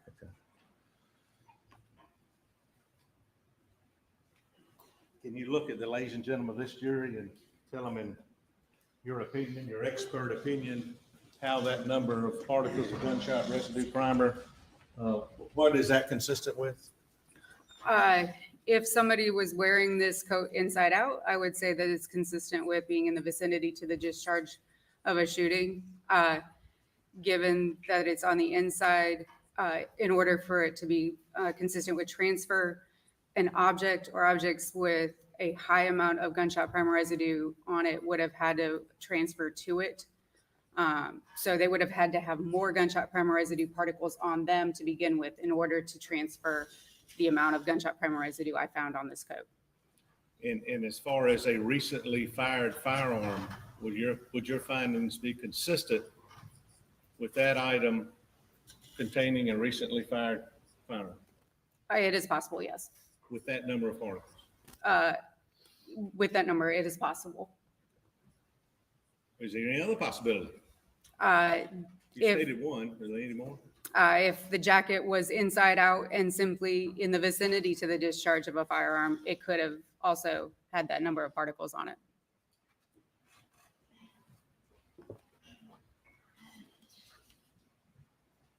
In your opinion, and just life and the job you love, that's a large number of particles, isn't it?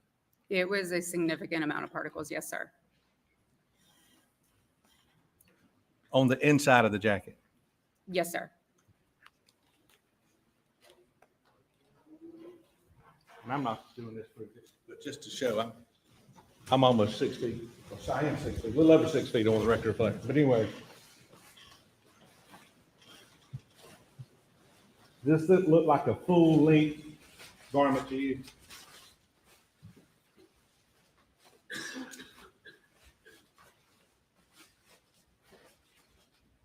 I would say that it would fit most people down to their knees or so.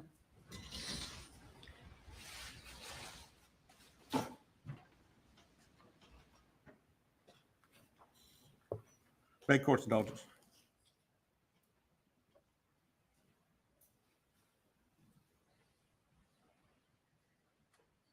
Just in conclusion again, as far as the hood, you said there was one particle outside the hood?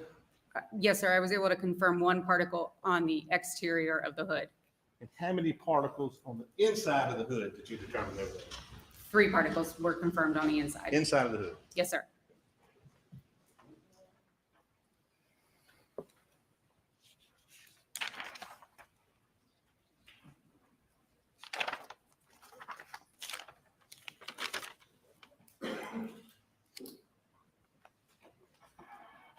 And finally, since this is an inanimate object, how long would you expect that gunshot primer residue to stay on there? Until it's actively removed. Say that again, towards what? Until it's actively removed. That means washed, cleaned, Uh, whatever. Yeah, brushing it, like aggressively brushing it off, washing it in a washing machine, cleaned, hosed off, something like that.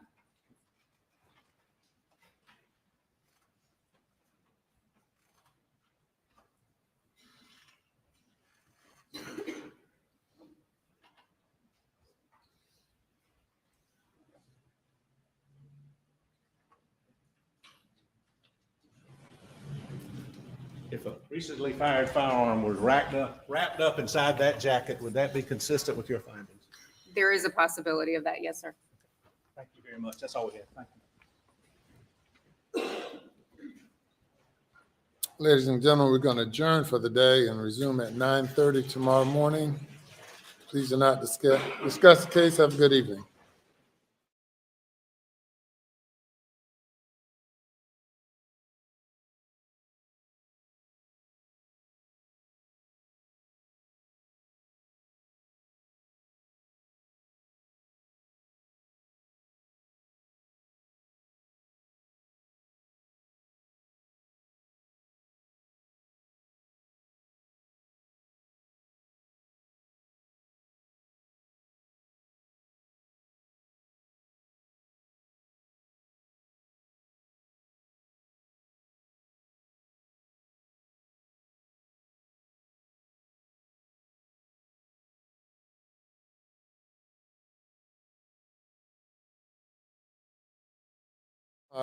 You will be cross-examined tomorrow. You're not allowed to discuss your testimony with anyone between now and then. Okay. All right. We'll be in recess till tomorrow morning.